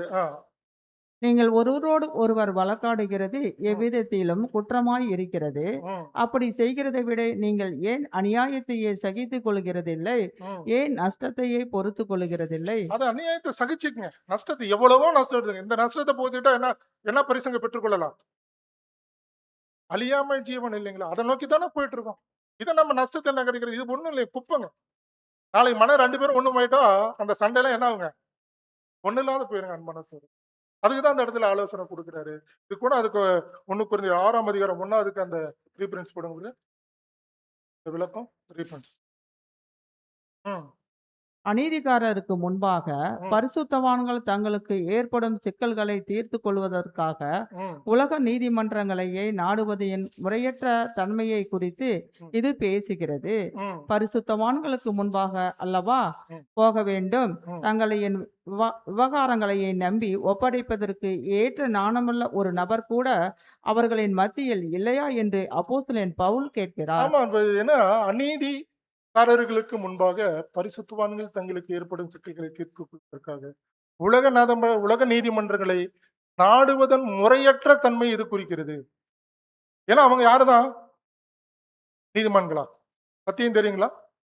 தேவனை பத்தி தெரியுங்களா? தேவனுடைய வசனங்கள் தெரியுங்களா? மனசு சொல்லி ஒன்றுமே தெரியாது. அவங்ககிட்ட போயிட்டு நம்மளுடைய நியாயங்களை கொண்டு போய் விசாரிச்சு அவங்க எப்படி இருக்கும்? நீதியா இருக்குங்களா? அப்ப நம்மளுடைய கொண்டு போது சத்தியத்தின்படி நம்ம பேசுவோம். தேவனுடைய வார்த்தையின்படி நம்ம பேசுவோம். அவர்களுக்கு அறிவுரை கொடுப்போம். இல்லைங்களா? அவங்க 2 பேருமே ஏற்றுக்கொள்ள வேண்டும். இல்லைங்களா? அப்படி இல்லைன்னா என்ன சொல்றேன்னா அது 3வது இது போடுங்க. ஆ, 6:4க்கு போடுங்க.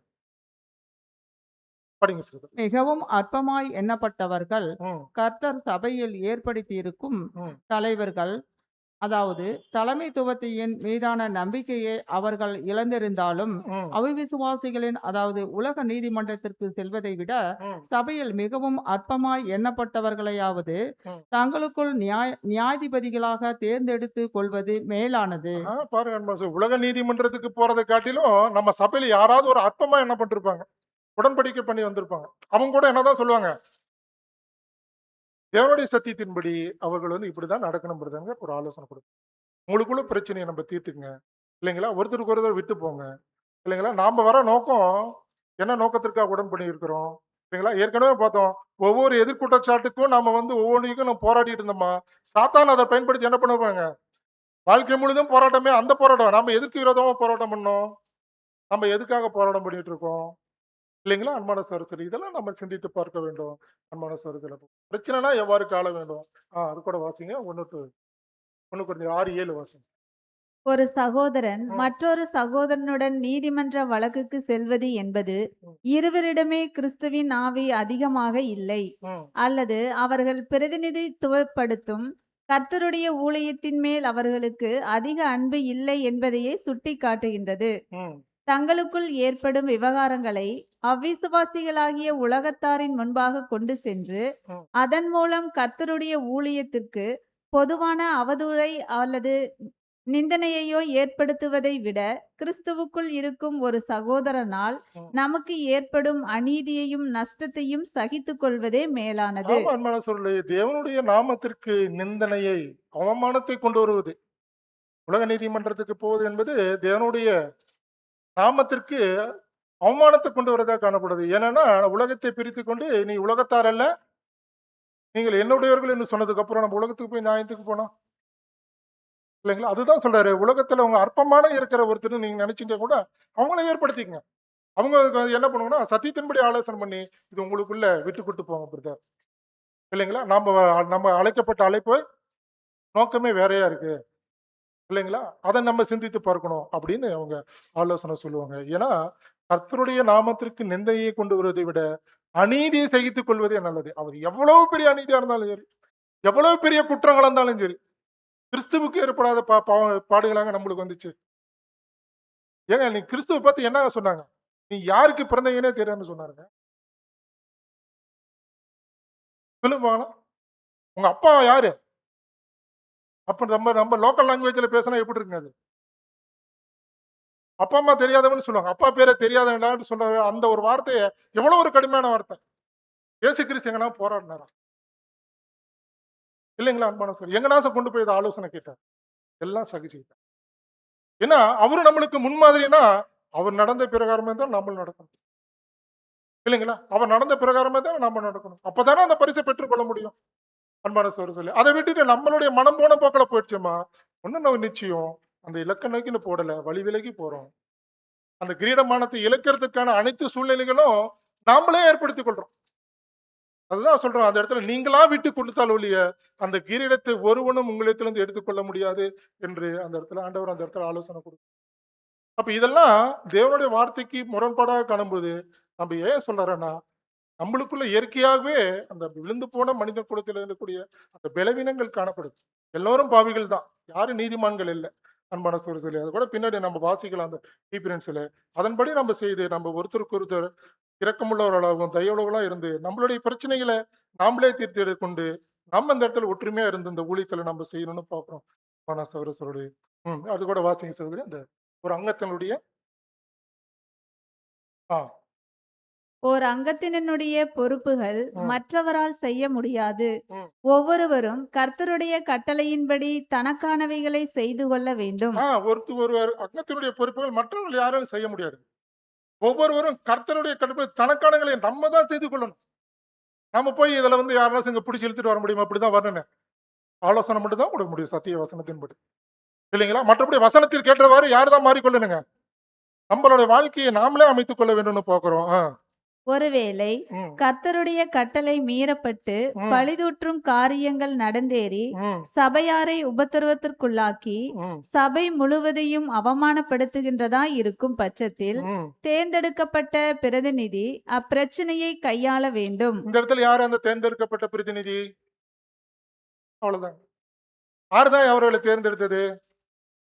சபை யாருக்காக எதுக்காக தேர்ந்தெடுத்தாங்க? எங்களை வழி நடத்துங்க. இல்லைங்களா? எங்க முன்னிருந்து போங்க. இல்லைங்களா? எங்களுக்கு சத்தியத்தை கொடுங்க. மேய்ப்பனுடைய வேலை என்னங்க? சத்தியத்தை மட்டுமே கொடுக்கிற வேலையா? எதுங்க? ஆ வழி நடத்தணும்.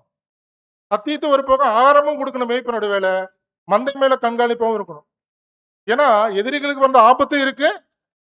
ஆடு வழி தப்பி போறதுக்கு வாய்ப்புகள் இருக்கு அன்பான சொல்ல. அப்போ அந்த பிரதிநிதிகள் என்னன்னா, இத கண்ணோட்டமா பார்க்கணும். அவங்க அதை இமிடியேட்டா அவங்களுக்கு இறங்கி அதுக்கு ஆலோசனை கொடுக்கணும் அன்பான சகோதர. ம், இவர்கள் பிரச்சனைகள் என்ன என்று விசாரிப்பதோடல்லாமல் ம், அவதூற்றை பரப்பின உண்மையான கிளர்ச்சியாளர்களும் யாரென்று விசாரித்து ம், அவர்களை கடிந்து கொள்ளவும் வேண்டும். ம். ஆனால் அனைவரும் ஏதோ விஷயங்களில் பூரணமற்றவர்கள் என்பதை நினைவு கூர்ந்து ம். அன்புடன் சகல கடிந்து கொள்ளுதலும் காணப்பட வேண்டும். அன்பான சகோதரி, எவ்வளவுதான் நடந்துட்டாலும் கூட சகோதரர் ஆலோசனை கொடுக்கிறார் பாருங்க. என்னதான் நம்ம வந்து கடிந்து கொண்டெல்லாம் கூட அது எப்படி இருக்கணும்னா, உடன் அன்போட காணப்படணும். ம், எல்லா விஷயங்களிலும் நோக்கம் திருத்தம் செய்வதாக இருக்க வேண்டுமே ஒழிய ம். தண்டனை வழங்க வேண்டும் என்பதாக இருக்கக்கூடாது. அந்த நோக்கத்தை திருத்த செய்யறதுக்கு தான் மேல கர்த்தர் ஆலோசனை கொடுக்கிறார். 2 பேர் கொண்டு போய் தனியா பேசிக்கங்க, முடிவு எடுத்துக்கங்க. முடிவு எடுக்கலையா 2, 3 சாட்சிகளை கூட்டிட்டு போங்க. அவங்கள சொல்லபடி கேளுங்க. அவங்க யார் பக்கம் நியாயம் இருக்குதோ சொல்லும்போது அந்த நியாயத்தை ஏற்றுக்கொள்ளுங்க. இல்லையா? அதையும் மீறி உங்களுக்குள்ள பிரச்சனை இருக்குதா கொண்டு போய் சபைக்கு கொண்டு வாங்க. சபையே மீறி அந்த காரியங்கள் நடக்கும்போது அவர் எப்படி பண்ணுங்க? மேல பார்த்துட்டோம் இல்லைங்களா? அப்ப சபை அவங்கள என்ன பண்ணுதுங்க? அவங்கள ஒதுக்கி வைக்குது. ஏன்? அதுதான் சொல்றாங்க அன்பான சகோதரரே. தண்டனை வழங்க மன்னிக்கணும். திருத்தம் செய்வதற்கு ஒழிய மற்றபடி அவங்களுக்கு நியாய தீர்ப்பு இல்லையா? தண்டனை வழங்குறதுக்கு இது தண்டனை நினைச்சிடக்கூடாது அன்பான சகோதரர்களே. இதன் மூலியமாக நம்ம மனம் திரும்பி மன்னிப்பு கேட்டு திரும்ப ஒப்புரவாகும் போது அந்த கிரீடத்தை நம்ம பெற்றுக்கொள்ளலாம். ஒருவேளை நம்ம வழி விலகும் போது நம்ம இழந்துருவோம்னு பாக்குறோம் அன்பான. ம், தண்டனை வழங்குவதற்கான அதிகாரம் ம். கர்த்தருக்கு மாத்திரமே உரியதாகும். ம். மனம் திருந்தாத அந்த சகோதரனோடு ஒரு குறிப்பிட்ட காலம் வரை சபையார் ஐக்கியம் கொள்ளக்கூடாது. ம். மற்றும் மனம் திரும்புதல் பிரதியட்சம் ஆகும்போது ம். மீண்டும் சபையார் ஐக்கியம் கொள்வதை தொடர வேண்டும். மீண்டும் ஐக்கிய சபையார் என்ன பண்ணுங்க, அவரோட ஐக்கியம் கொள்றத தொடர வேண்டும். மாறாக நம்ம அந்த சகோதரன் ஏதோ குற்றம் புரிஞ்சுட்டாருங்கிற அந்த கண்ணோட்டத்துல சபையாரும் பாத்திரக்கூடாது. அதனால என்ன அவங்க நம்மளுக்கு அந்த மாதிரி பார்த்துட்டா நம்மளுடைய கிரியத்தை நம்ம இழந்துருவோம், நம்ம ரட்சிப்பை நம்ம இழந்துருவான் சார். அதையும் நம்ம எச்சரிக்கையா நம்ம பார்க்கணும். நாம் அன்பு காண்பிப்பதையும் ம். சந்தோஷம் மற்றும் சமாதானம் ஏற்படுத்துவதையுமே கர்த்தர் விரும்புகின்றார். ம். மேலும் இவற்றை நாமும் அவருடைய சீஷர்களாக இருந்து செய்ய வேண்டும். ம். வேறு வழிமுறைகள் மேற்கொள்ளப்பட்டால் நிச்சயமாக பாதிப்பு ஏற்படும். ஆமா மேடம். அப்ப நம்ம அவருடைய சீசர்கள் என்று நம்ம பிரகடனப்படுத்தும் பொழுது அவர் சொன்ன வழிமுறைகளை தான் நம்ம பின்பற்றுறது. அந்த வழிமுறையை பின்பற்றாம வேறு வழிமுறையை நம்ம பின்பற்றணுமா என்ன அவங்க எதிர்ப்படும், நிச்சயமாக பாதிப்பு தான் ஏற்படும் சொல்றாரு. ம். இவ்விதமாக ம். முதலில் மறைமுகமாக பழித்தூற்றும் பாவமாக காணப்பட்டு ம். பின்னர் மாம்சம் மற்றும் பிசாசின் கீழ்த்தரமான கிரியையாக மாறி ம். சத்தியத்திற்குள்ளான வளர்ச்சியையும் ம். அன்பின் ஆவியையும் தடுத்து போடுகின்றதான காரியங்களிலிருந்து கர்த்தர் தமது உண்மையான சீஷர்களை பாதுகாக்கின்றார். ம்.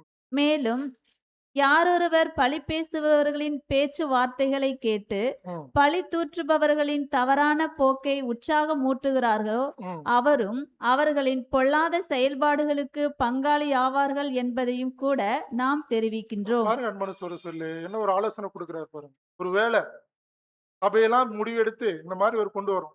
நான் போய் அந்த சகோதரனுக்கு ஆதரவா பேசிட்டோம் என்ன ஆகுங்க, அவங்களுடைய செயல்பாடுக்கு நாமளும் பங்காளி ஆயிருவோங்க. பங்காளியானா அது நம்மளே சிந்தித்து பார்க்க வேண்டும் அன்பான சொல்லு இல்லைங்களா. பழித்து விட்டுறவர்களின் தவறான போக்கை உற்சாகம் ஊட்டக்கூடாது. நம்ம பிரதர் நீங்க செய்யறது கரெக்ட் தான், நீங்க செய்யறது உண்மைதான், நீங்க அந்த அளவுக்கு பாதிக்கப்பட்டிருக்கிறீங்க இல்லைங்களா. நீங்க போற வழி கரெக்ட் தான் பிரதர், நீங்க எடுத்த முடிவு சரிதான் பிரதர், உற்சாகம் ஊட்டலாமா. வாசிங்க. மேலும் கர்த்தருடைய கட்டளையை மீறின காரியத்திலும் ம். அவர்களோடு உடன் பங்காளி ஆவார்கள் என்பதையும் தெரிவிக்கின்றோம். அவர் எப்படி கர்த்தருடைய கட்டளையை மீறினாரோ நீங்க அவருக்கு ஆதரவு தெரிவிக்கும் பொழுது நீங்களும் கர்த்தருடைய கட்டளையை மீறீங்க. அதனால என்ன நடக்குங்க, தேவனுடைய உண்மையான ஜனங்கள் பழி தூற்றுபவர்களின் பழி பேச்சை கேட்க மறுத்து அவர்களுக்கு கர்த்தருடைய வார்த்தையையும் வேதம் அங்கீகரிக்கும் ஒரே வழிமுறையையும் சுட்டி காண்பிக்க வேண்டும். நம்மளுக்கு அன்பு மிகுதியா இருக்கும் பட்சத்துல நம்ம என்ன சொல்லாங்க, உண்மையாலுமே அந்த சகோதரனை நான் நேசிக்கிறேன், அவர் மேல அன்பு செலுத்துறேன்னா பிரதர் சத்தியம் அப்படிதான் சொல்லுது, சகோதரி சத்தியம் அப்படிதான் சொல்லுது. நம்ம இந்த வழிமுறை தான் பின்பற்றணும். ஏன்னா நாம சத்தியத்தை மீறி நம்ம செய்யப்படக்கூடாது. அதுதான் நம்ம அந்த ஆதாயப்படுத்துறோம். அவனை மீண்டுமா ரட்சிப்புக்குள்ள கொண்டு வரதுக்கு நம்ம முயற்சி செய்யறோம் இல்லைங்களா அன்பான சகோதரர் சொல்லு. தேவனை பார்க்கிலும் நாம் ஞானவான்களா? நாம் நம்முடைய சொந்த கணிப்புகளை நம்ப முடியாது என்றும் உடனே மேய்ப்பனின் சத்தத்தை நம்பிக்கையுடன் பின்தொடர்வதே பாதுகாப்பானது என்றும் அனுபவங்கள் நமக்கு கற்பித்து தந்துள்ளது. நம்ம தேவனை பார்க்கல நாம் ஞானவான்கள் இல்ல, நம்ம தேவனுடைய கட்டளைகளுக்கு உட்பட்டு நம்ம ஒவ்வொருடைய காரியத்தையும் நம்ம மேற்கொள்ளணும் பார்க்கிறோம். அன்பான சார் அப்படியே வாசிங்க சோதரி. ஒருவேளை அந்த மாதிரி யாராவது ஒருத்தர் நம்ம கிட்ட ஒரு சகோதரர் பத்தி புரளி பெறும் போது நாம என்ன நடக்கணுங்கிறதா எப்படி கையாளணுங்கிறதா அந்த இடத்துல ஆலோசனை சொல்றாரு. அன்புடன் கடிந்து கொள்ளுங்கள். ஒரு சகோதரனோ ஒரு சகோதரியோ மற்றவர்களை குறித்து உங்களிடம் பழி தூற்ற ஆரம்பித்தால் அவரை உடனடியாக தடுத்து விடுங்கள். இதை அன்புடனும் அதே சமயம் உறுதியுடனும் செய்யுங்கள். ஒரு சகோதரனோ சகோதரியோ மற்றவர்களை குறித்து உங்களிடம் பழி தூற்ற தீமையான பேச்சு ஆரம்பிச்சா என்ன பண்ணுங்க, உடனே தடுத்துருங்க. இது எப்படிங்க, அன்புடனும் அதே சமயம் உறுதியுடனும் செய்யுங்க. இதுல உறுதியா இருக்கணும். தனியற்ற அந்தகார கிரிகளுக்கும் உடன்படாமல் அவைகளை கடிந்து கொள்ளுங்கள். சபையில் மாபெரும் தொல்லையை ஏற்படுத்தக்கூடிய நமது கர்த்தருடைய கட்டளைக்கு எதிரான இந்த மீறுதலில் பங்கு கொள்ளும் எவ்விதமான காரியங்களையும் மறுத்து விடுங்கள். இந்த காரியம் என்னதுங்க, சபையில் மாபெரும் தொல்லையை ஏற்படுத்தக்கூடிய நமது கர்த்தருடைய கட்டளைக்கு எதிரான இந்த மீறுதலில் பங்கு கொள்ளும் எவ்விதமான காரியங்களையும் மறுத்து விடுங்கள். சகோதரன் யார் ஒரு பத்தியோ தீமையா சொல்லும்போது, அந்த சகோதரன் அப்படி பண்ணிட்டாரு, சகோதரி அப்படி பண்ணிட்டான்னு சொல்லும்போது என்னனுங்க, சரி வேணாம். யார பத்தியும் பேசாதீங்க. ஒருவேளை நன்மையா இருந்தா சொல்லுங்க. கேட்டுக்கிறேன். அந்த சகோதரனோட ஊழியம் எப்படி இருக்கு? நல்லா இருக்கா? கேட்டுக்கிறேன். மற்றபடி அந்த சகோதரனுடைய நெகட்டிவ் எடுத்திருந்து கொண்டு வந்து சொல்லும்போது, அப்பயே ஸ்டாப் பண்ணிடுங்க. வேணாம். அத பத்தி யாரும் பேசாதீங்க.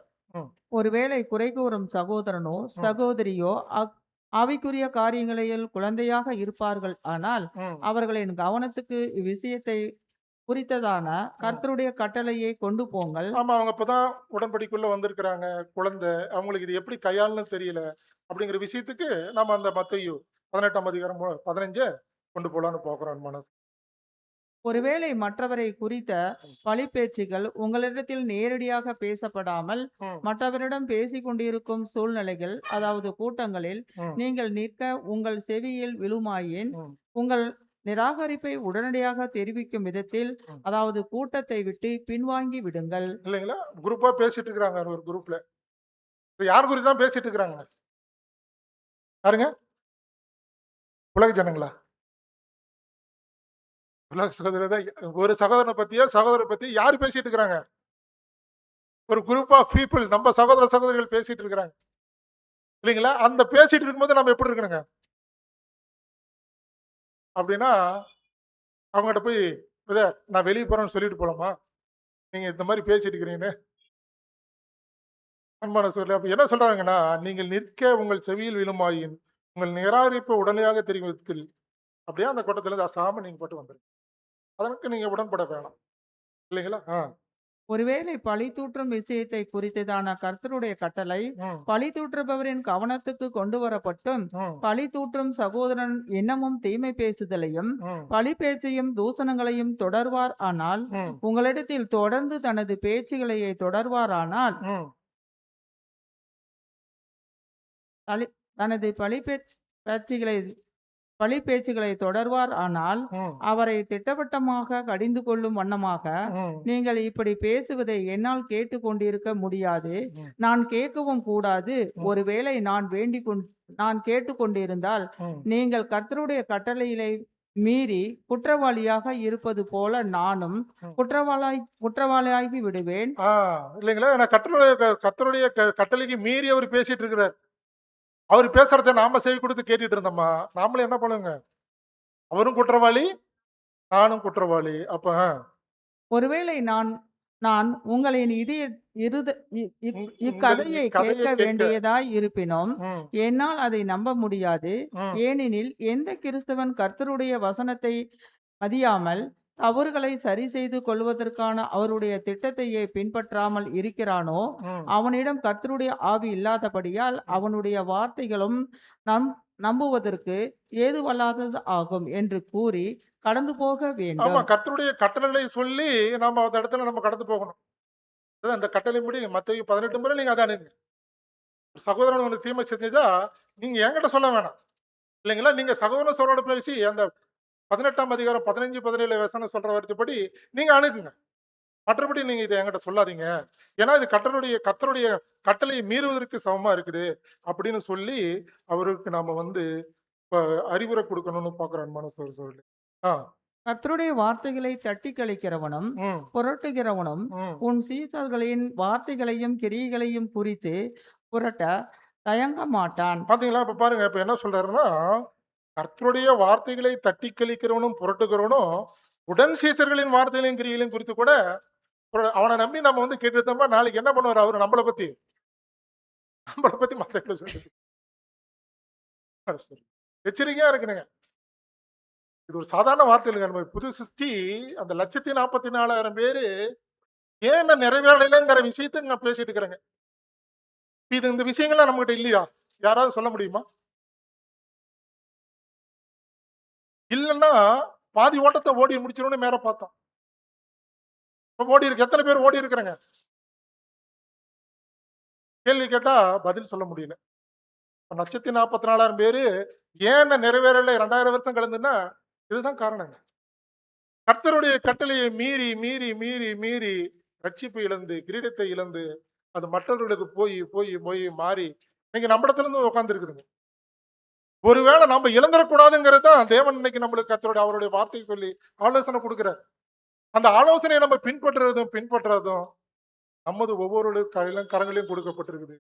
அது உங்களுடைய சுயாதீனம் பார்க்கிறேன். பின்பற்றினா அந்த ரட்சிப்பை பெற்றுக் கொள்ளுவோம். வாசிங்க சார்.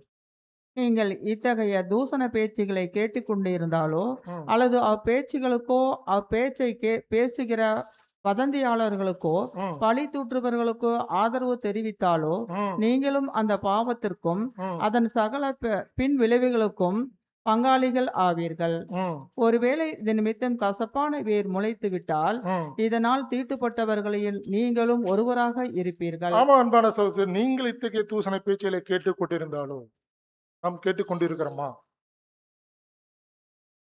அல்லது அப்பேச்சுகளுக்கோ அப்பேச்சை பேசுகிற வதந்தியாளர்களுக்கோ பழி தூற்றுபவர்களுக்கோ ஆதரவு தெரிவித்தாலோ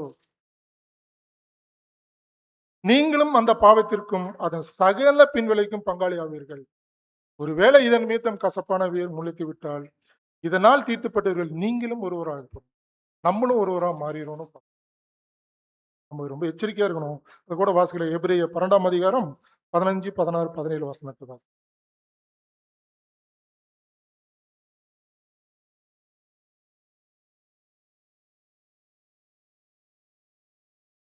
எபிரேயர் 12, 15ல இருந்து 17 வரைக்கும்.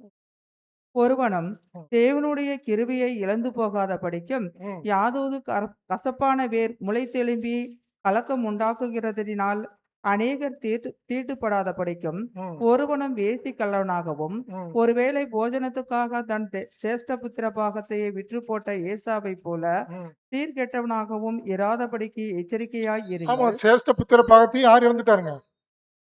ஒரு வேளை உணவுக்காக இல்லைங்களா? அன்பான சகோதரர்களே, நம்மளும் அந்த மாதிரி மாறிடக்கூடாதுன்னு தான் எச்சரிக்கையா சொல்லப்படுது. வாசிங்க சார், பிடிச்சிருங்க.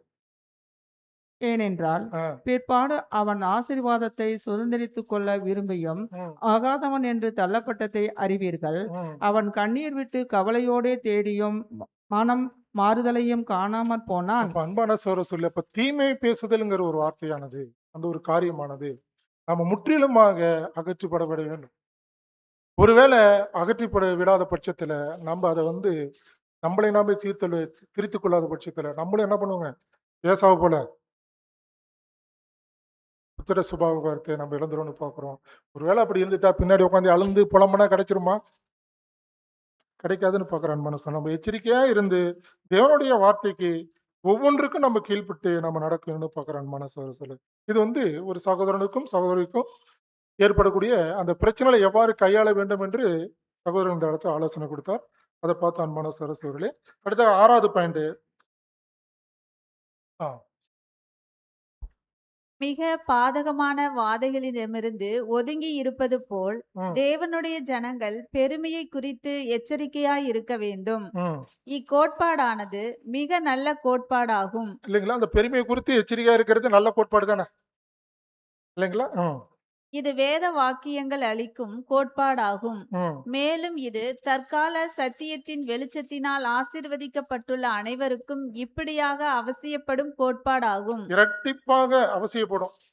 இந்த பொறுமை என்பது இரட்டிப்பான பொறுமை வேணுமா நம்மளுக்கு? ஆ, இப் இப்படி கூறுவது வினோதமாய் தோன்றலாம். ம், தேவனுடைய குணலட்சணங்கள் மற்றும் திட்டம் குறித்ததான மாபெரும் வெளிச்சம் கொடுக்கப்படும் காரணத்தின் நிமித்தம் ம், அவருடைய ஜனங்கள் தங்களை மிகவும் தாழ்த்தியும் தெய்வீக ஈவுகளின் மீது அதிகம் சார்ந்தவர்களாகவும் ம், தேவன் மீது அதிகம் நம்பிக்கை கொண்டவர்களாகவும் ம். தங்களின் மீது நம்பிக்கை வைக்காதவர்களாகவும் தானே காணப்படுவார்கள்.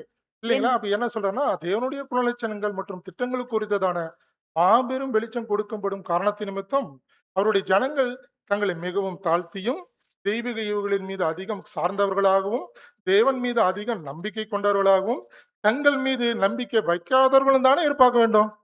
இப்படித்தானே காணப்படுவாங்க.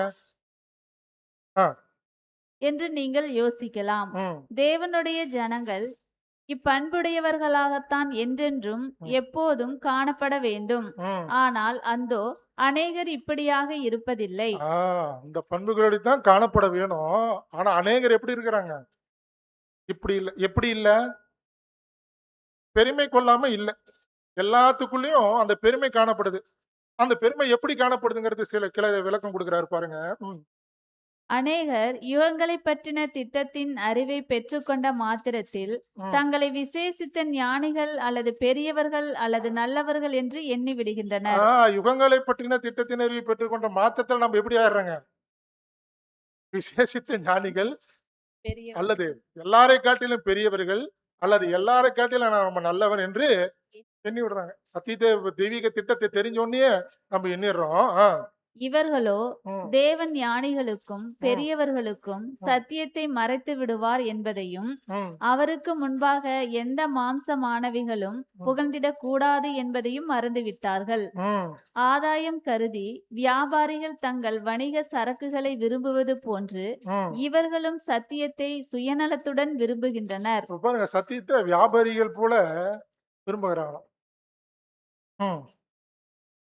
அதாவது சொல்றாரு பாருங்க, அது எப்படி அணுகுறாங்கன்ட்டு. ம், ஒருவேளை சத்தியத்தை கொடுத்து அல்லது விற்று இவர்கள் ஆஸ்திகளை எதிர்பார்க்காவிட்டாலும் கொஞ்சம் விளம்பரத்தை எதிர்பார்க்கின்றார்கள்.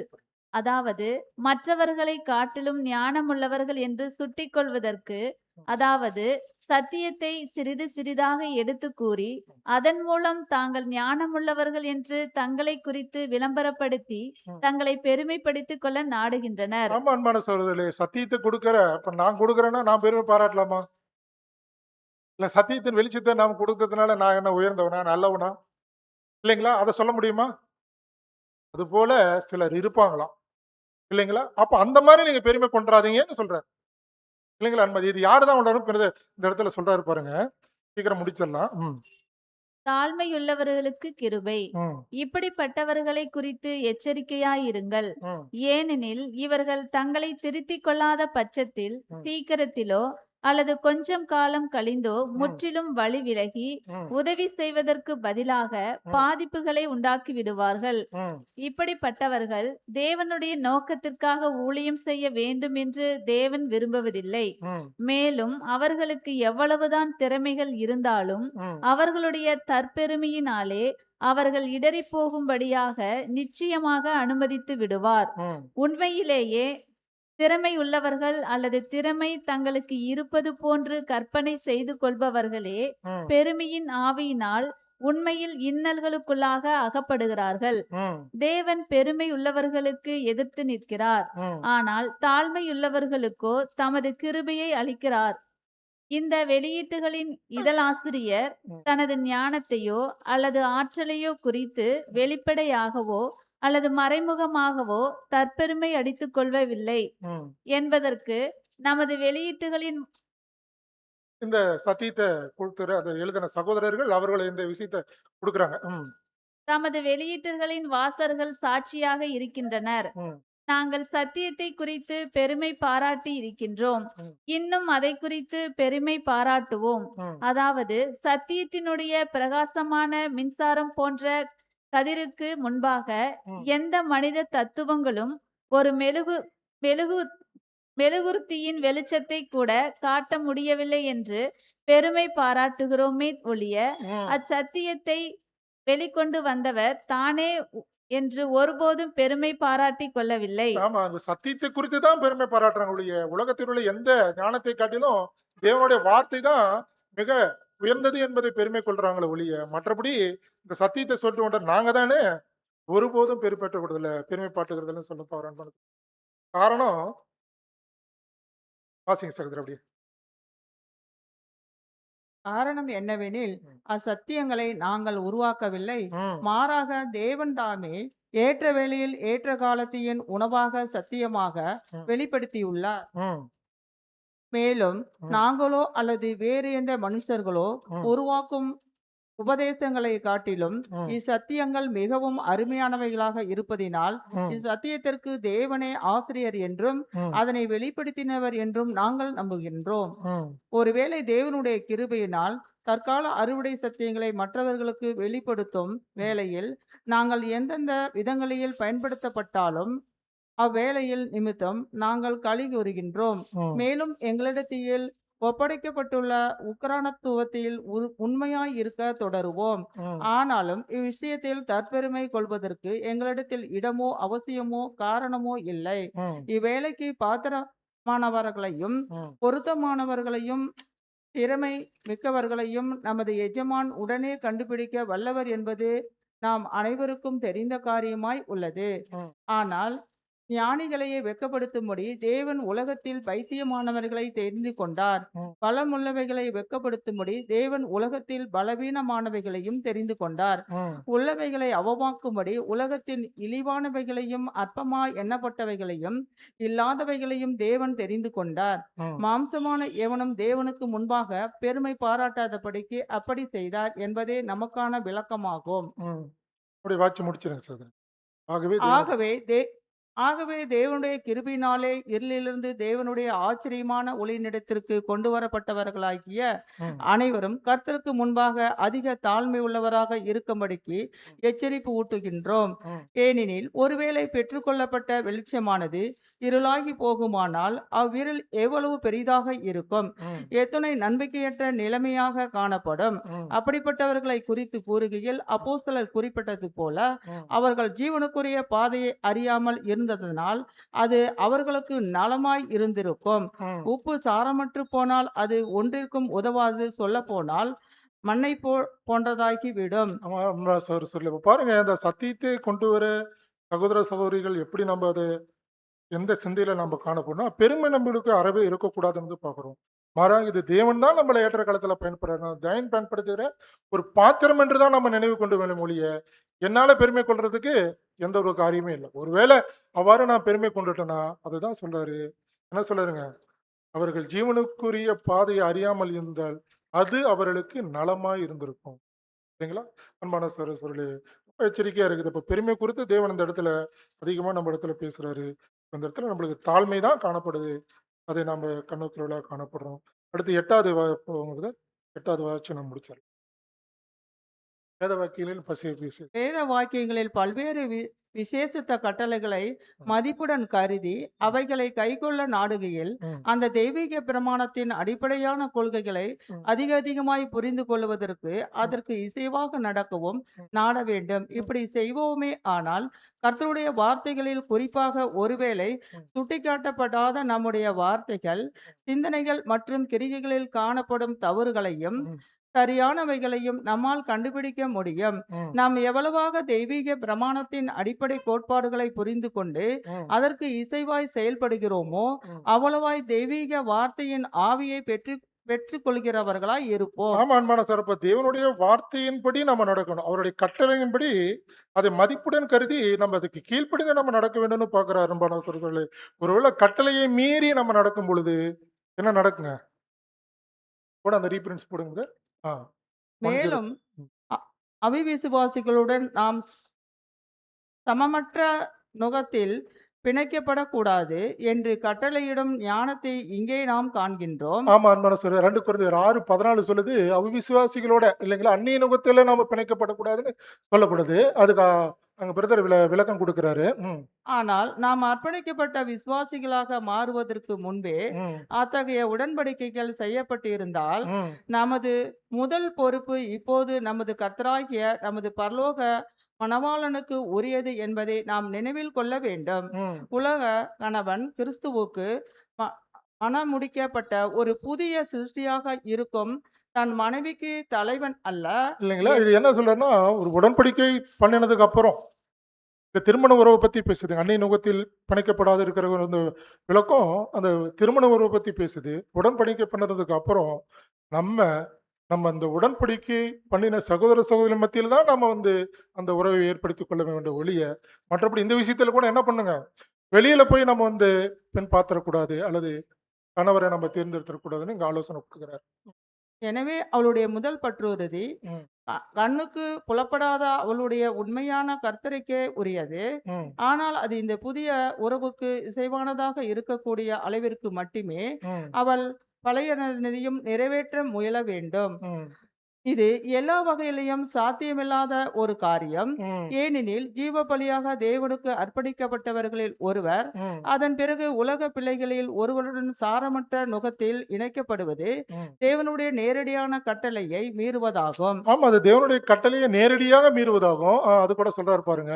மேலும் கிறிஸ்துவுடனான ஐக்கியத்தையே புறக்கணிப்பதையே நோக்கி ஒரு நீண்ட அடியை எடுத்து வைப்பதாகும். ம், ஏனெனில் ஒளிக்கும் இருளுக்கும் என்ன சம்பந்தம்? ம், இவ்வுலக பிள்ளைகள் இவ்வுலகத்தின் காரியங்களுக்காக பாடுபடுகிறார்கள். ம், மேலும் உலகத்தின் அங்கீகாரத்தில் மகிழ்ச்சி அடைகிறார்கள். ம். ஆனால் தேவனால் அங்கீகரிக்கப்பட்ட பிள்ளையோ இவை அர்ப்பணிக்கப்பட்ட பிள்ளையோ. அர்ப்பணிக்கப்பட்ட பிள்ளையோ ம், இவ அனைத்தையும் துறந்து ம், உலகத்திற்கு அப்பாற்பட்டதும் முற்றிலும் அறியப்படாததுமான ம், காரியங்களையே பெறுவதற்கு மட்டுமே பாடுபட வேண்டும். ம், ஆனால் இருவரும் கர்த்தரில் ஐக்கியப்பட்டு அவருடைய சித்தத்தை அறிந்து செய்ய முயன்று ம். ஆவியானவரை பின்பற்ற நடந்தால் அர்ப்பணிக்கப்பட்ட கணவனின் சித்தத்தை செய்வது கிறிஸ்துவின் சித்தத்தை செய்வதாகும். ஆமா, அன்பான சகோதரர்களே, அப்போ அந்நிய நுகத்திலே பிணைக்கப்படக்கூடாது. அந்த திருமண உறவு கூட நம்ம வந்து வெளியில நம்ம பிணைச்சிடக்கூடாதுங்கிறது தான் அந்த இடத்துல ஆலோசனை கொடுக்குது. அப்ப கர்த்தருடைய கட்டளை பின்பற்றணும்னா எல்லா விஷயத்திலையும் பின்பற்றணும். நமக்கு எல்லாம் சாதகமா மாத்திரக்கூடாது. இல்லைங்களா? நமக்கு ஆதரவா மாத்தி அந்த இடத்துல அத கொண்டு போயிறக்கூடாதுன்னு பார்க்குறேன் அன்பான சார். இந்த திருமண விஷயத்துல கூட நம்ம கரெக்ட்டாக நம்ம பின்பற்றணும். இல்லன்னா, இந்த கிறிஸ்துவனுடைய அந்த அடியிலிருந்து நம்ம நீண்ட அந்த விலகல்ல இருந்து நீண்ட அடி எடுத்துக்கொள்ள வைக்கிறவர்களாக காணப்படுவோம். அன்பான சகோதரர்களே. இப்ப பாருங்க, தேவனுடைய வார்த்தையை நம்ம கேட்ட நாம அவருடைய வார்த்தையை கீழ்ப்பட்டு ஒவ்வொரு நாளும் நாம் நடக்கிறவர்களாக காணப்போம். இறுதியாக நம்ம சங்கீதம் 119 97லிருந்து 105 வசனங்களை வாசித்து நம் பாடத்தை முடிக்கலாம். உமது வேதத்தில் நான் எவ்வளவு பிரியமாயிருக்கிறேன். ம், நாள் முழுவதும் அது என் தியானம். ம், நீர் உம்முடைய கற்பனைகளைக் கொண்டு என்னை என் சத்துருக்களிலும் அதிக ஞானமுள்ளவர் ஆக்குகிறீர். ம், அவைகள் என்றென்றைக்கும் என்னுடனே இருக்கிறது. ம், உம்முடைய சாட்சிகள் என் தியானமாய் இருக்கிறபடியால் ம், எனக்கு போதித்தவர்கள் எல்லாரிலும் அறிவுள்ளவனாய் இருக்கிறேன். ம், உம்முடைய கட்டளைகளை நான் கைக்கொண்டிருக்கிறபடியால் ம், முதியோர்களை பார்க்கிலும் ஞானமுள்ளவனாய் இருக்கிறேன். ம், உம்முடைய வசனத்தை நான் காத்து நடக்கும்படிக்கு ம், சகல பொல்லாத வழிகளுக்கும் என் கால்களை விலக்குகிறேன். ம், நீர் எனக்கு போதித்திருக்கிறபடியால் ம், நான் உம்முடைய நியாயங்களை விட்டு விலகேன். ம், உமது கட்டளைகளால் உணர்வடைந்தேன். ம், ஆதலால் எல்லா பொய் வழிகளையும் வெறுக்கிறேன். ம். உம்முடைய வார்த்தைகள் என் நாவுக்கு எவ்வளவு இனிமையானவைகள். என் வாய்க்கு அவைகள் தேனிலும் மதுரமாயிருக்கும். ம். உம்முடைய வசனம் என் கால்களுக்கு தீபமும் என் பாதைக்கு வெளிச்சமுமாய் இருக்கிறது. ஆமா, அன்பன்மையான சகோதர சகோதரிகளே, இப்போ தேவனுடைய வார்த்தையை கேட்டு அவருடைய வார்த்தைக்கின்படி நம்ம நடக்கும் பொழுது அது உண்மையாலுமே நம்மளுக்கு எப்படி இருக்குதுங்க? நம்மளுடைய பாதைக்கு வெளிச்சமா இருக்குது அன்பான சிறப்பு. நம்ம ஒவ்வொரு அடியும் எடுத்து வைக்கும் போதும் நம்ம அதிக விழிப்புணர்வுகளாக இருந்து நம்ம அந்த ஓட்டத்துல ஓடி அதை என்ன நோக்கத்திற்காக உடன்படிக்கை பண்ண நம்ம அந்த நோக்கத்தை பெற்றுக்கொள்வோம் என்று நம்ம விசுவாசிக்கிறோம். அப்படியே பொறுமையுடன் கேட்டவங்கள் அனைவரையும் தேவன் தாமே ஆசீர்வதிப்பாராக. இந்த வார்த்தையை கொடுத்த பிதாவாகிய தேவனுக்கு கர்த்தராகிய இயேசு கிறிஸ்துவின் நன்றிகளை எடுத்துக்கொள்கிறேன்.